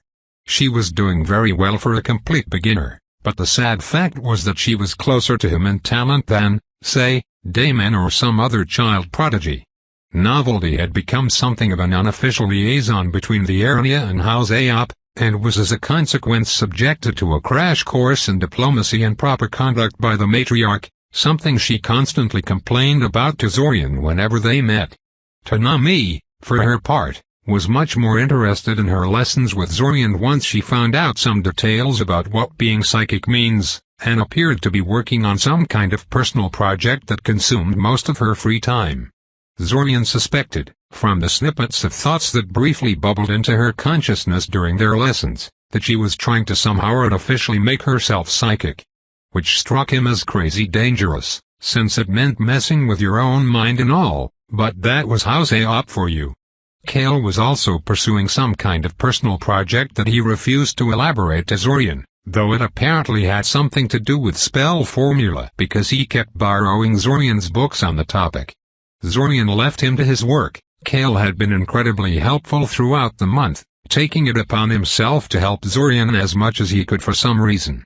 Zorian didn't think it was just generosity and hadn't forgotten just how fascinated with the time loop the other boy was last time, so he wondered when the other boy would approach him about what he really wanted from Zorian. Apparently, the answer was just before the summer festival. "Hello, Zorian," Kale said. "Are you doing something?" "Not really. I'm just waiting for Akoya to show up so that I can go to the dance," Zorian said. "There is no point in starting anything since she's bound to show up absurdly early." "What is it?" "Ah, Akoya." He still wasn't sure why he had asked her to be his date for the evening.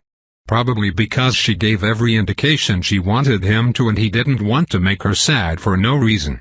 Not that she had actually come out and said it, though. Hell, She even chickened out on the meeting she had arranged with him and made it look like she wanted some school advice instead of, well, whatever it was she had really wanted to talk about. Hopefully she would be a little less pushy this time around and the evening wouldn't end in as big of a catastrophe as it had the last time they went out for the evening. I have a gift and a request, Kale said. Zorian mentally translated it as a bribe and a demand. First, I have been thinking about your stories of previous restarts and couldn't help but notice the presence of a powerful lich on the side of the invaders. Those are very hard to deal with, especially with classical magics. But not with soul magic? Surmised Zorian. Well, sort of. It's not easy, even with soul magic, but there are some tricks you could pull on a lich if you knew how to mess with souls. The thing you need to remember is that a lich's soul is automatically pulled back into their phylactery when their physical form is destroyed. This is because destroying their body severs the link between their soul and their body. Obviously, since there is no body to speak of anymore. Still, if you could sever the link between the soul and the body, something that is a lot easier to do with creatures whose soul is artificially connected to the body through magic, then their souls would immediately be wrenched back to their phylactery, even if their body is technically intact. They'd be effectively banished, Zorian concluded. It wouldn't kill them, but the process of possessing a new body is not that fast for a lich. They need a whole day at the minimum, and that's assuming they already have a new body ready to go. Banishing the lich back to its phylactery is as good as killing it, at least for your needs. You're telling me you can teach me a spell to do that? Asked Zorian excitedly. Well no, said Kale, promptly popping Zorian's bubble. And it would be of dubious value even if I could. The spell requires you to touch the target. Zorian winced. Yeah, I don't see myself getting within touching range of the lich. So I got you this, instead, Kale said, handing him a small silver disc, reminiscent of a particularly large silver coin. Closer scrutiny, however, quickly made it clear it was some kind of a spell tool, being covered in spell formula instead of typical image recombinant currency. I don't have to touch the lich. Zorian realized after thinking about the coin for a few moments. I just have to make sure the coin touches him. Yes, Kale said. I noticed your fighting style seems to be based around items, so I've imbued the spell into that disc. It should work but I make no guarantees, so use it at your own risk. I tried to make it as small and non-threatening as possible, but there is no way to be sure the lich will let it touch him, Zorian finished for him. Trying to keep a strange item thrown by your enemy from touching you is common sense. I don't suppose that hitting the target's shields is sufficient, is it? I'm afraid not. Yeah, that's what I was afraid of. Thanks anyway. What about your request? Well, the truth is I want a favor in exchange for helping you. I know you're almost certainly going to make further use of me in future restarts, and I have no problems with it. Except I want to get something out of it too. I'm not sure what I can do for you that won't be rendered hollow by the restart, but okay, shrugged Zorian. What is your wish, oh great Kale? I want the same thing you're already doing, to use the time loop to improve my skills, said Kale. In case of magics that require shaping skills and the like, this is clearly next to impossible without being brought into the time loop, but there is a magical discipline that is far less dependent on shaping skills. One that I happen to be quite good in. Alchemy, said Zorian. Exactly. Now, practicing alchemy on my level involves a lot of experimentation, testing the effects of your brews, improving them and designing original concoctions. These things take a lot of funds and a lot of time, but once you have a recipe for a potion, you want me to help you design finished potion recipes and then give you the result in subsequent restarts, thus allowing you to refine your recipes further and then take those results and, exactly. Kale said. And then, when the time loop ends, you're going to give me the fruits of this labor and I will have saved myself months, possibly years of my work. It will require you to delve more deeply into the intricacies of alchemy than you did currently, but I don't see that as being a big problem for you. You're clearly going to need it if you intend to rely on items so much. As it turned out, Cale had spent most of the month running various experiments and promptly brought him a notebook with the results. There was a lot of text there, but Cale explained he only really needed him to memorize the last 2 pages, which listed which avenues of research were dead ends and outlined a partially finished recipe for some kind of anti-fever potion. Cale explained that giving him those results in the following restarts wouldn't just help Cale improve his craft, but would also allow Zorian to convince the other boy he was really a time traveler far faster than would otherwise be possible. And would also make Cale more willing to help, sooner. Wink, wink, nudge, nudge, do you get it yet? Not seeing the harm, Zorian spent the rest of the wait memorizing the results and then leafing through the rest of Cale's research notebook. It wasn't every day that a mage got to scrutinize another mage's research methodology, after all, and Zorian could use some pointers for the future. "Zorian, your girlfriend is here," Kirill called, trying to sound teasing but just ending up mocking and annoying in the process. "Coming," said Zorian, closing the notebook and going out to greet Okoya, who was trying not to look too awkward in front of Imaya and Kirill. And failing miserably, as she seemed completely at a loss how to deal with his sister's light-hearted teasing and Imaya's advice on what to do if Zorian got too gravy during the evening. Kick him in the crotch seemed to be the gist of it. After a few minutes, he decided to have mercy on her and drag her away from those two so they could be on their way. It was time to get this show on the road. Break. The evening had been going splendidly. Okoya was still rather frustrating, but with the date not being a mission from Ilsa this time around, she wasn't nearly as insistent on dragging him along to pointless introductions and the like, and instead settled for criticizing him every 5 minutes and in general being far too self-conscious and high-strung for what was ostensibly a casual dance. As for the invaders, they were doing incredibly poorly. Zorian kept monitoring the situation through the telepathic relays he had left with the Aranya, and it was obvious that the whole invasion had unraveled at the seams. While the city didn't believe the invasion was of the scale described by the Aranya and vastly understaffed their response forces, though as far as Zorian understood the city's reaction was considered a huge overreaction by a large portion of the leadership, they were prepared to respond to some kind of invasion.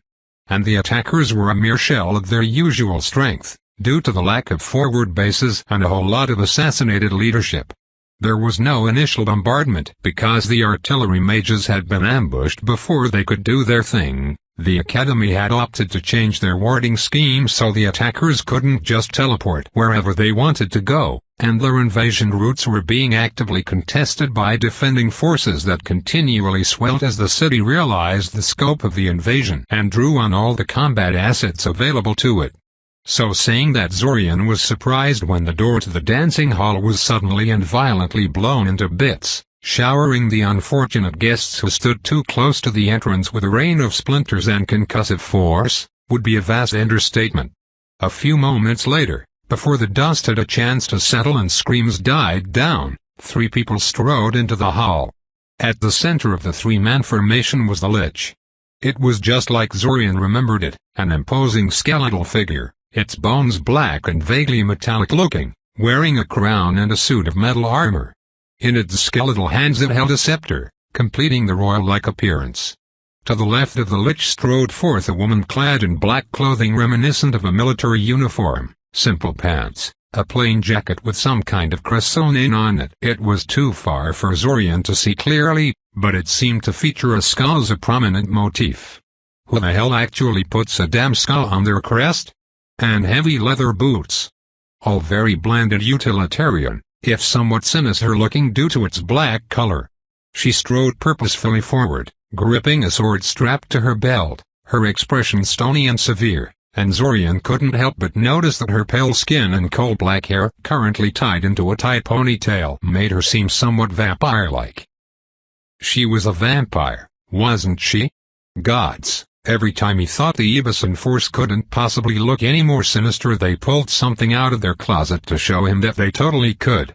The final part of the triumvirate was a person in a blood-red robe which covered him from head to toe. His face was invisible behind a patch of darkness that seemed to fill every open portion of the robe, obscuring the wearer's features. Unlike the Lich and the vampire girl, who did their best to look dignified and imposing. Red Robe, which is how Zorian promptly named him in his head, walked carefully and scanned the shocked crowd with interest, his cowled head swinging left and right in search of something. Or someone. As it turned out, the moment his eyes locked onto Zack, he immediately stopped and spoke. Him, Red Robe intoned, his voice magically distorted and resonant, pointing his staff at Zack. As if to punctuate the statement, a small stream of war trolls and brown-robed mages suddenly poured into the dance hall through the broken door, and everyone snapped out of their daze and realized they were under attack. All chaos broke loose. The plan Zorian and the Arania matriarch had made assumed that the third time traveler would attack Zack, overpower him and then pull the information about the Arania out of his mind. Zorian was not sure about a lot of these steps, but a big one was the idea that Zack could lose against the third time traveler so easily. For all his flaws, the other time traveler seemed to be a capable combatant. It did not take long for Zorian to understand that Red Robe was the third time traveler, and the way he intended to beat Zack was immediately obvious, by not coming alone. Zack seemed to have problems tackling the Lich on its own, and with Red Robe and the vampire girl joining the undead mage, the outcome was never in question. Admittedly, Zack was in a room full of mages who also fought against the three attackers, but the other forces they had brought with them served their purpose as distractions and tied down most of them. Chiron tried to help, as did a couple of others, but they just weren't on the level of their opponents. But they certainly tried. Chiron summoned some kind of glowing whip of force that severed the arm of the vampire girl at the shoulder, and then used the same whip to fling her sword, which was clearly magical, burning with strange purple fire that ate through force fields out of her reach. It was this that finally confirmed the suspicions that she was some kind of undead, as her severed stump didn't bleed at all and the sudden loss of an arm only seemed to inconvenience her. She promptly pulled out a knife with the other arm and returned to attacking people again. Red Robe was actually bloodied by one of the students when they managed to overpower his Aegis with a coordinated barrage of magic missiles, but sadly enough that stunt just about wiped them all out, and he was sufficiently well after it ceased to take them down in response. As for the Lich, he was utterly unfair, nothing seemed to scratch those bones of his in the slightest. Zack actually managed to blow his shiny armor to bits with some kind of black bolts and even knocked the thing's crown off its skull, but nothing had made a mark on the bones. What the hell was that thing made of? Zorian reluctantly didn't involve himself. The plan didn't call for it, and quite frankly he was likely to end up dead if he tried. He did help put down a couple of war trolls and disposable mages that ventured too close to his position, but other than that he just watched uneasily as Zack was slowly taken apart by his three opponents. But things never go as planned. Eventually Chiron finally got tired of the one-armed vampire girl butting in on his fight with the Lich and blasted her away. She landed next to Akoya. He had gotten separated from Akoya earlier in the attack and decided not to go after her, since she was clearly terrified and would want him to stay away from any danger, while he personally didn't intend to completely stand on the sidelines while people died. Now, however, the vampire girl suddenly decided to go after Akoya instead of rushing back into her original fight. Why? Hell if Zorian knew, maybe she wanted a hostage? In any case, Zorian immediately threw a low-yield explosive cube under her feet to halt her in her tracks and then poured most of his mana into an incineration beam aimed straight at her chest. Beam spells weren't Zorian's ideal form of combat magic, they dealt a lot of damage, but they were also very mana-intensive and it was easy to waste most of the beam's power on the surroundings if you couldn't keep the beam constantly on target. And in a room packed this tightly with panicky civilians, surroundings often meant innocent bystanders. Zorian knew that he needed to kill the vampire girl quickly, however, as she was extremely fast and her blades could cut through force fields with ease, meaning he'd get his throat slit the moment she got close to him, so he had to use the most damaging spell in his repertoire. Thankfully, she was sufficiently dazed by the explosion that Zorian didn't have any problems keeping the beam on target, and he knew from watching her fight against Zack and Chiron that she was vulnerable enough to fire. He kept the beam on her for a full 5 seconds, reducing her to a little more than a heavily charred skeleton and a pile of ash. Akoya seemed to be in shock, both at the sudden lunge towards her by a crazed and dead woman and the brutal method of her destruction. The other students around him were watching him with a mixture of fear and awe, and Red Robe continued his fight against Zack without reacting. The Lich, though. Oh crap, the Lich was staring at him. Indeed, the Lich took one look at the smoking corpse of the vampire girl and then locked its hollow eye sockets with Zorian, its gaze seeming to look right through him. Chiron used the moment of distraction to launch another one of those glowing whip things that severed the arm of the vampire girl like it was paper. But instead of moving out of the way, the Lich simply snatched the whip out of the air with one of its skeletal hands, its finger bones closing around the thread of severing light with no ill effects that Zorian could see, and pulled. Chiron let the whip dissipate almost immediately, but not enough to maintain balance. The Lich promptly fired an angry red beam of jagged light and drew a line between Chiron and Zack. They both went down in a spray of blood. "Watch it!" Red Robe yelled. "That could have killed him. I told you I need him alive." "I grow tired of this," the Lich responded. "He is alive enough for your purposes, and this way he'll struggle less. And you should watch your tone, little whelp. You're not in charge here and I could kill you whenever I want without anyone batting an eye. Enough of your information has turned out to be incorrect that your value is being questioned." "I told you, we have a leak," Red Robe said. "That's why I need Zack intact." "You don't need him intact to rip the information from his mind," the Lich said. "Do your thing and be quick. There are already reinforcements from the city on the way here." Red Robe seemed to want to say something, but the Lich had already returned to scrutinizing Zorian some more and eventually simply bent down to Zack's motionless form and started casting some complicated spell before placing a hand on Zack's head. Zack's motionless form suddenly blurred into action, as Zack revealed himself to have just been pretending to be unconscious and tried to punch Red Robe in the face.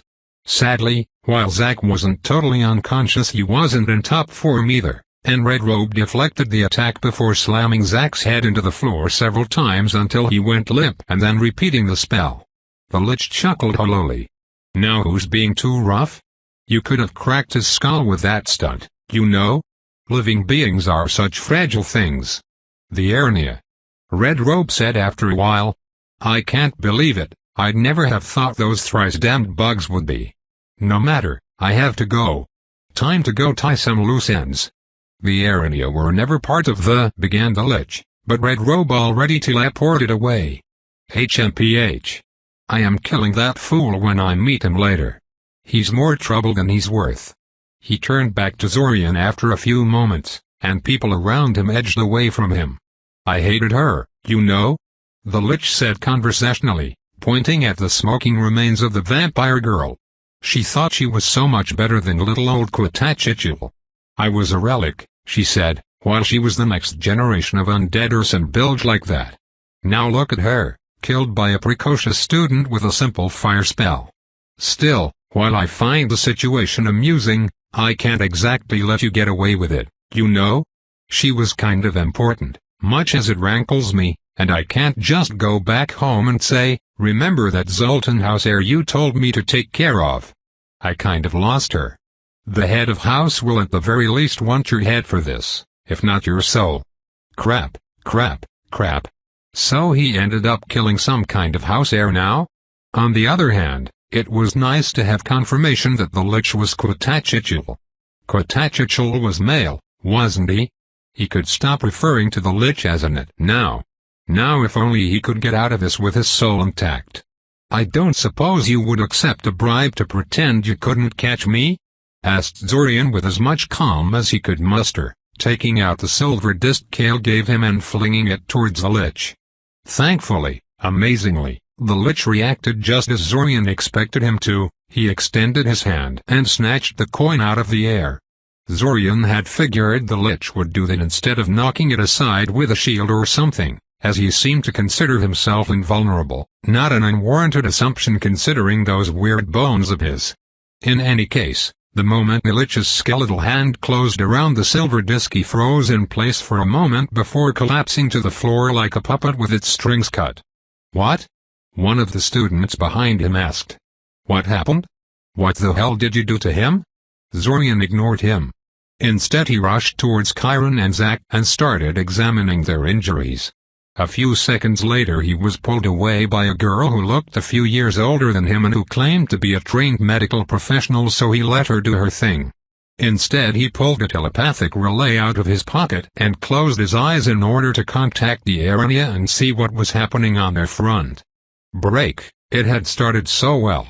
The red-robed intruder, presumably the third time traveler, walked blithely into the trap, his confidence buoyed by the familiar layout of Iranian defenses near the entrance, as well as several victories against the sentries that the matriarch had purposely sacrificed in order to lull the enemy into a false sense of security.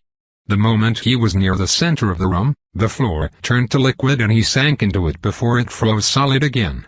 The Arania and the human mercenaries the matriarch had hired for the evening attacked immediately, dousing the area in sedatives and disabling spells. But something was wrong. The sedatives didn't seem to have any effect on the robed man, and many spells also failed to have any effect. Even stricken immobile, the man somehow managed to defend himself effectively, exploiting any openings to fire off strange purple beams that slew anyone they hit instantly. They were slow to cast and only targeted single opponents, so their losses were light, but it was still frustrating. Finally, one of the purple beams hit one of the human mercenaries, and his companions lost their nerve, responding with a barrage of glowing lances that tore straight through the robed man's shield and impacted his chest. For a moment, the matriarch was afraid that they had killed the man, making all her preparations and plotting meaningless. But the reality turned out to be far worse than that. Instead of erupting into a shower of blood and gore, the robed man simply turned into smoke. The opponent they had been fighting hadn't been the third-time traveler in person. It had been merely an ectoplasmic shell infused with some of his skill and magic. A simulacrum, meant to test the waters and distract them. A cone of purple light washed over the room, instantly slaying all of the human mercenaries and scores of her loyal Arania. Damnation, their opponent had taken advantage of the distraction their simulacrum had provided and set up an ambush of his own. She turned to sound to retreat to. Break. Zorian jolted awake from his trance as his connection to the matriarch had been violently severed at the end.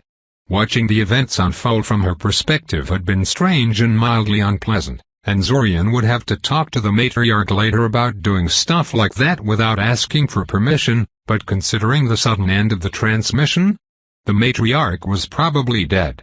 And the rest of the Arania would probably soon be as well. They failed. All the preparation and they had still failed. Damn it. Zorian? A raspy voice from the floor near him broke him out of his thoughts.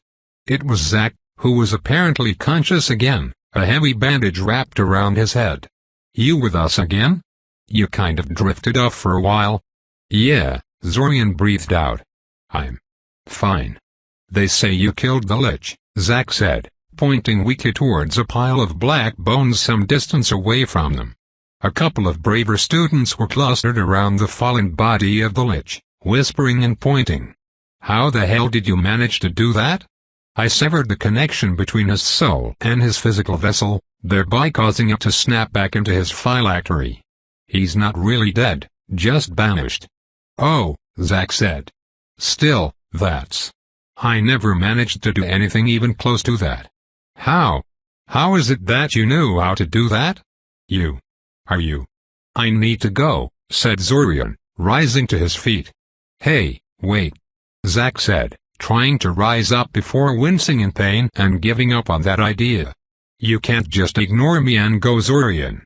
Zorian ignored Zack, as well as Akoya's questions about where he was going. He just continued towards the exit, mentally plotting the path to the nearest sewer entrance. Nobody moved to stop him. Zorian, you ass.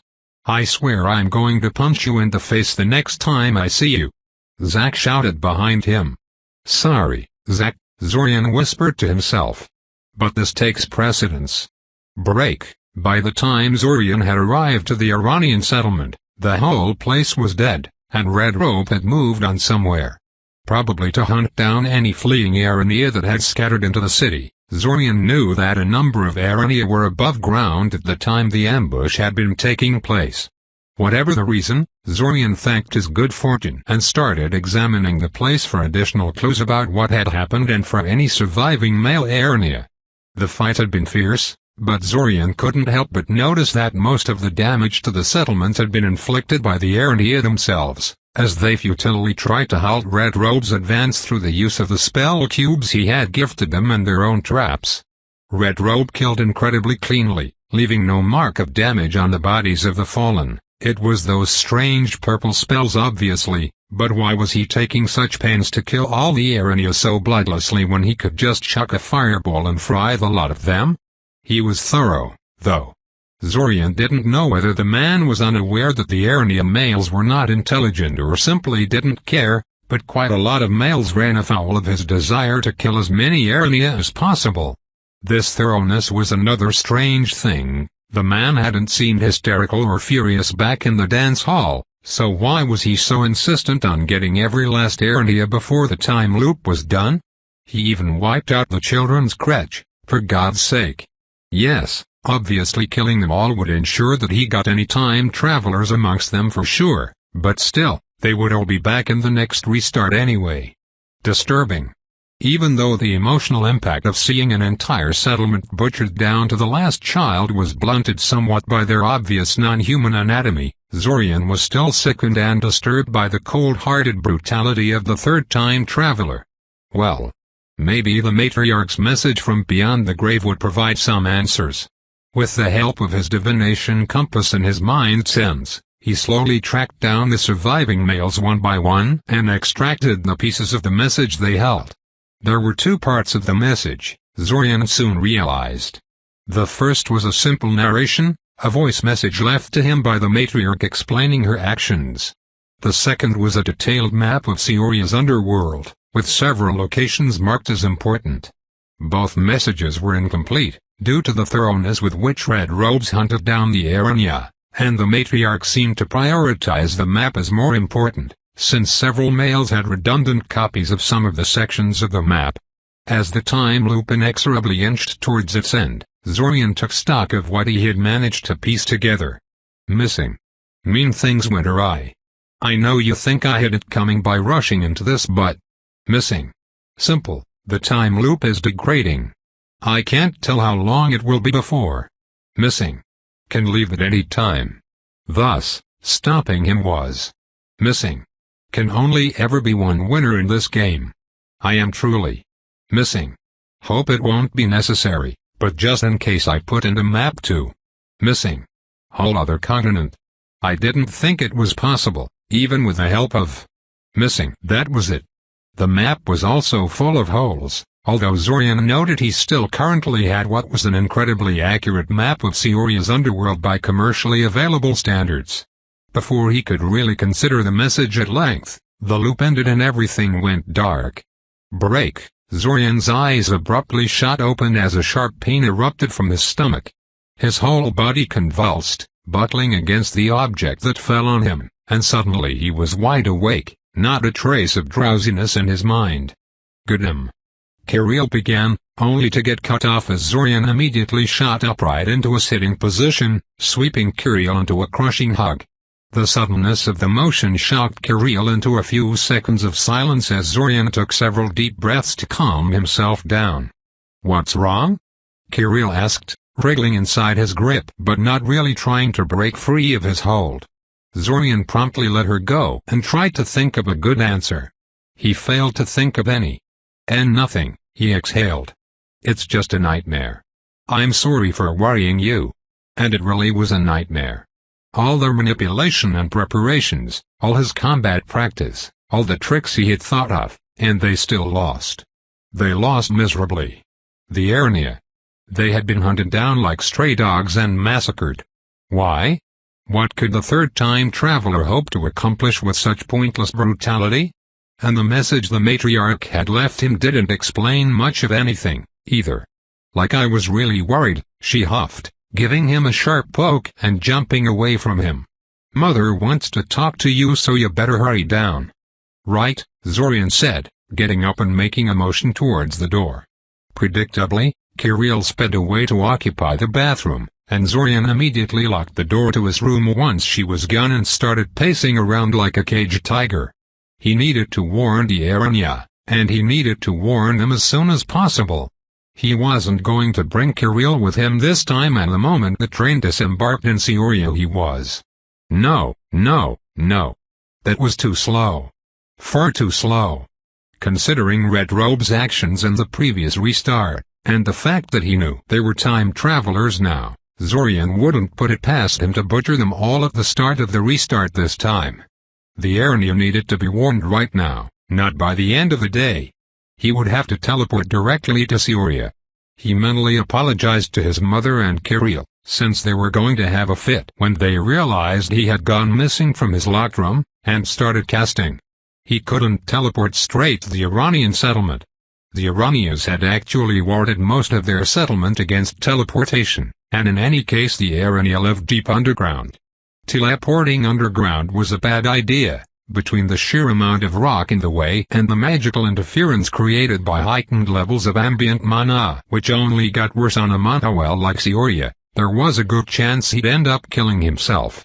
As much of in a hurry as Zorian was, killing himself in a teleportation accident was even worse than being late, and he had no mana to waste either. Teleporting to Sioria's teleport beacon was going to be hard enough on its own for Image of his meager capabilities in the field. Teleportation had a reputation of being dangerous among most mages. This was because, at its core, the classical teleportation spell wasn't a pure dimensionalism spell, it had a substantial divination component that divined the exact coordinates of the location the caster was trying to reach, and if the caster set up the divination wrong, well, all sorts of weird and unpleasant things could happen. Then there was the fact that some people really didn't like people teleporting into their home and territory and set up wards that didn't just cause teleportation to fail, but to fail catastrophically. Such wards were illegal, but used by a certain type of people anyway. Other than that, though, teleportation was a fairly safe and convenient method of transportation. So long as your destination wasn't behind wards, or underground, or somewhere you've never set foot in. Yeah. Whatever, the point was that it could get him to Sioria in mere moments. Sioria thankfully had a teleport beacon in the city that funneled travelers into a central location and simultaneously made teleportation easier and less mana-intensive for the mage doing the teleporting. That meant that Zorian wasn't going to spend most of his mana on the teleport, which was a very good thing. His world shifted unpleasantly. He still wasn't good enough with the spell to produce a smooth transition like Elsa could manage, and suddenly he was at Sioria's teleport redirection point. He promptly ran into the city proper and went about preparing himself.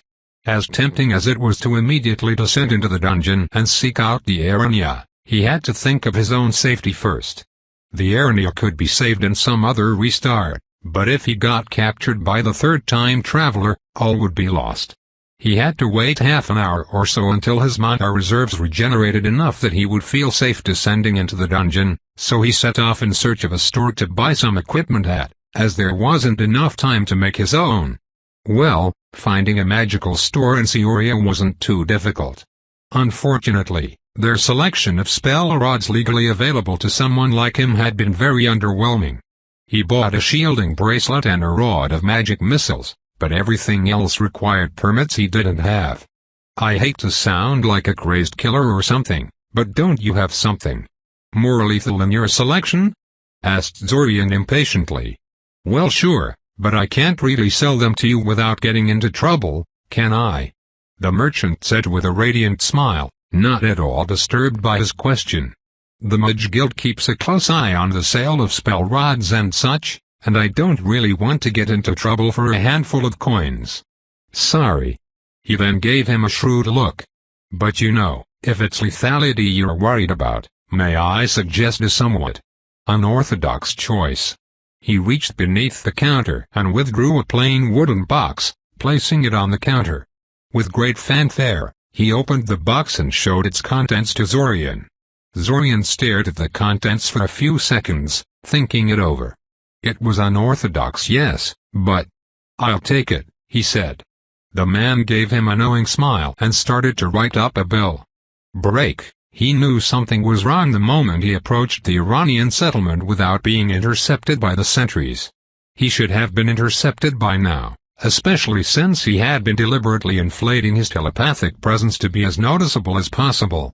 But no one came to confront him, and no one answered his vocal greetings.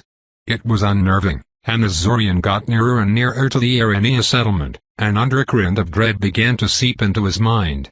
Was he too late? But he came here as fast as reasonably possible. He finally encountered one of the Irania after a few minutes, followed by another one 30 seconds later. Dead, both of them. There was no sign of physical damage Zorian could see, either on the dead Irania or the environment, and he could detect no magical residue to indicate heavy spellwork. It looked eerily like the aftermath of Red Robe's attack in the previous restart. He promptly stopped to cast 3 different protective spells on himself: non-detection to stop simple divination, invisibility to hide from sight, and a spell to increase his natural spell resistance. He didn't know what those purple spells were, but they looked like direct effect spells rather than simple projection attacks, so spell resistance should work against them. Finally, he took out a cheap scarf he had bought back on the surface for this very purpose and wrapped it around his head to hide his identity.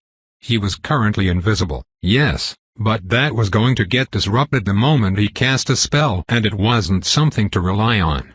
Then he proceeded more carefully into the settlement proper. It was a graveyard. Everywhere he looked there were dead Irania, silent and motionless, legs curved inward and glassy black eyes staring at nothing in particular. The terrifying thing was that there was absolutely no sign of struggle anywhere he looked, no spell damage, lingering mana concentrations or groups of corpses piled together as they attempted to delay the attacker at some choke point. In fact, most of the Irania seemed to have simply dropped dead in the middle of some mundane activity, such as feeding on a rat corpse or making some kind of sculpture out of webbing. After 30 minutes of trying to piece together what happened, Zorian was tempted to conclude that the third time traveler enacted some kind of wide-scale area of effect ritual that duplicated the effect of those purple beams of his and killed every Irania in the settlement in a single moment, before they even realized what was happening. The problem was not every Irania had died. Some of the males had survived whatever spell wiped out all of the females and roughly half of the males. And them being simply outside of the settlement when the spell took effect didn't sound relevant, since the forward guards he passed earlier on the way to the settlement had also been dead and they were pretty far from the settlement proper. After capturing several males and delving into their minds, he was starting to notice something. All of the males he captured felt familiar to him. He had delved into their minds before, in the previous restart when he was retrieving the matriarch's message from them. No. It couldn't be. The Irania weren't time travelers, so why would? A sizzling sound accompanied by a flash of light heralded the opening of a magical portal somewhere behind him, and he immediately whirled around to confront the newcomer. Hopefully it would be Zack, and of course it was the third time traveler.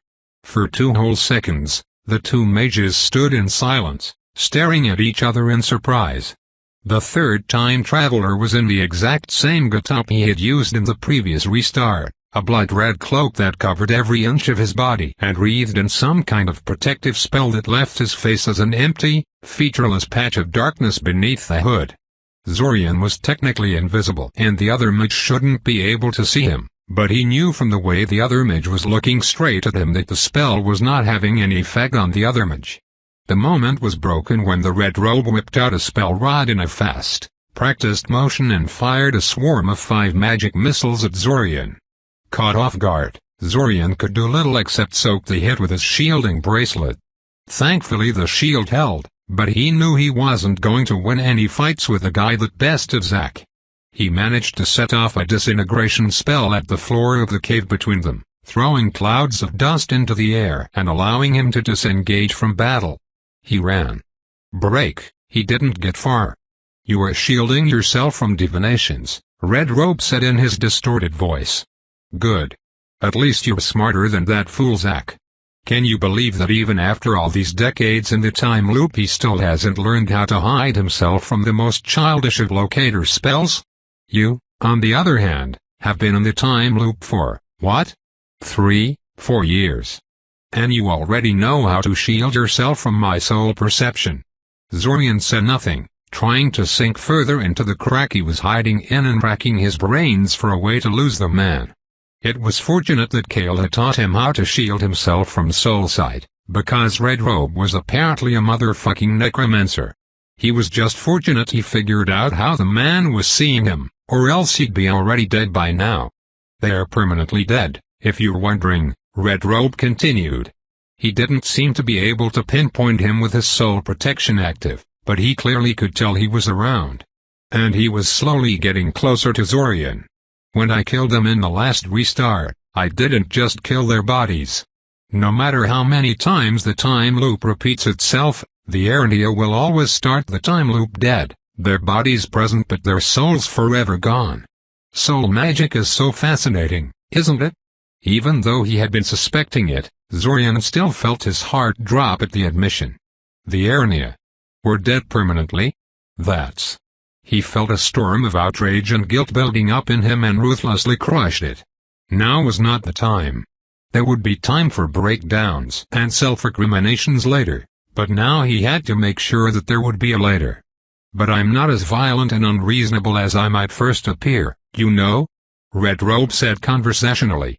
If you tell me the names of other people the Arania have brought into the time loop, I promise I will leave you alone. I might even teach you a thing or two. Zorian blinked. Is that why Red Robe hadn't flooded the whole room in fire to flush him out? Because he thought there might be more time travelers beside him? Huh? In retrospect, that seemed like a reasonable conclusion. The matriarch did claim such to Zack, after all.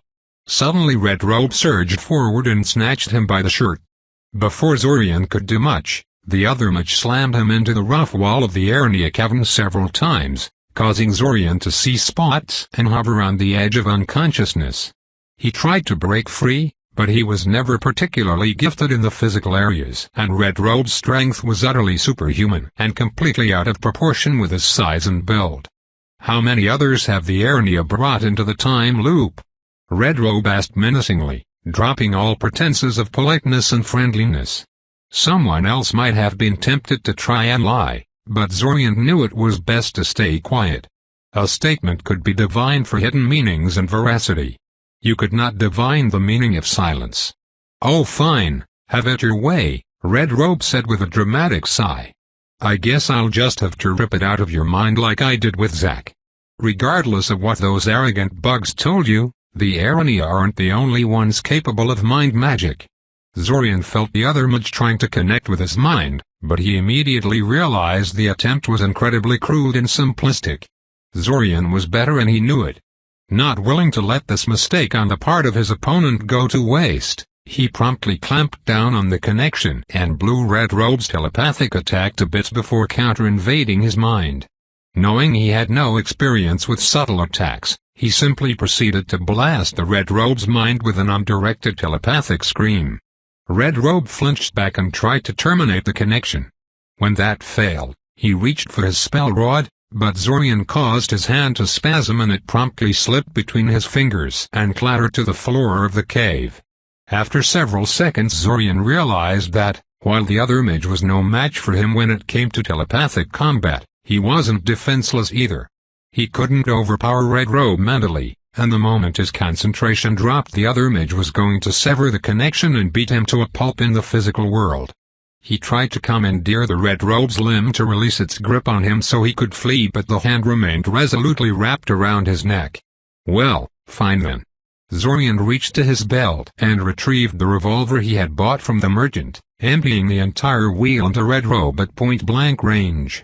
He lost concentration as the gun fired, the bang surprising him with its volume, but as the first two bullets impacted Red Robe's chest he immediately released Zorian in favor of erecting a hasty shield around himself.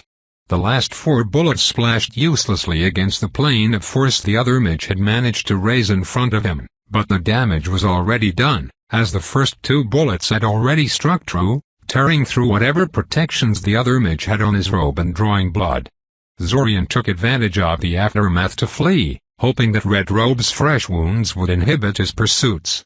The lack of footsteps following him told him he was correct. A disintegration beam narrowly missing his head also told him that his opponent wasn't out of the fight yet. "You shot me." The red robe's voice yelled hysterically behind him. "What kind of mage uses a gun?" Zorian didn't grace this with a response and instead opted to keep running. The idea of simply activating his bombs, the only item he bothered to make before coming down here and killing himself, was tempting, but he realized that would be a horrible idea. His opponent was a necromancer. Suicide wasn't going to protect him from Red Robe, not in any way that mattered. It wasn't like the time loop was going to reset itself when he died, it only did that for Zack. No, he had to find a way to kill himself in such a way that Red Robe could not recover his body afterwards. After racking his brains for a second, he accessed the map of the underworld the matriarch had left for him and searched for something. There. That tunnel led to a long vertical shaft that ended in a giant underground lake marked as dangerous. That probably meant there was something living there, ready to eat anyone who ventured into the waters. His body would likely be eaten long before Red Robe could recover it. He sped off towards his destination. He narrowly avoided the next two spells. Red Robe's constantly on his toes, not nearly as crippled by his wounds as he should have been. He shot him in the chest, for God's sake. Twice. What the hell did he do to himself to get that kind of resilience? Some kind of forbidden ritual, maybe. Red Robe seemed to finally lose patience with him and flooded the entire corridor in a vortex of crackling blue lightning that immediately caused Zorian's muscles to lock up and washed all his thoughts in a sea of pain. He was too late, though, because Zorian had already stepped over the edge of the hole leading into the vertical shaft and inertia caused him to promptly tip over and fall in. Zorian tumbled through the air, for some reason thinking it was funny he was doing his damnedest to kill himself while the third time traveler was trying to stop him. He had the presence of mind to activate the explosives in his pocket just before he hit the surface of the water and his world ended in light and pain. End of Arc 1.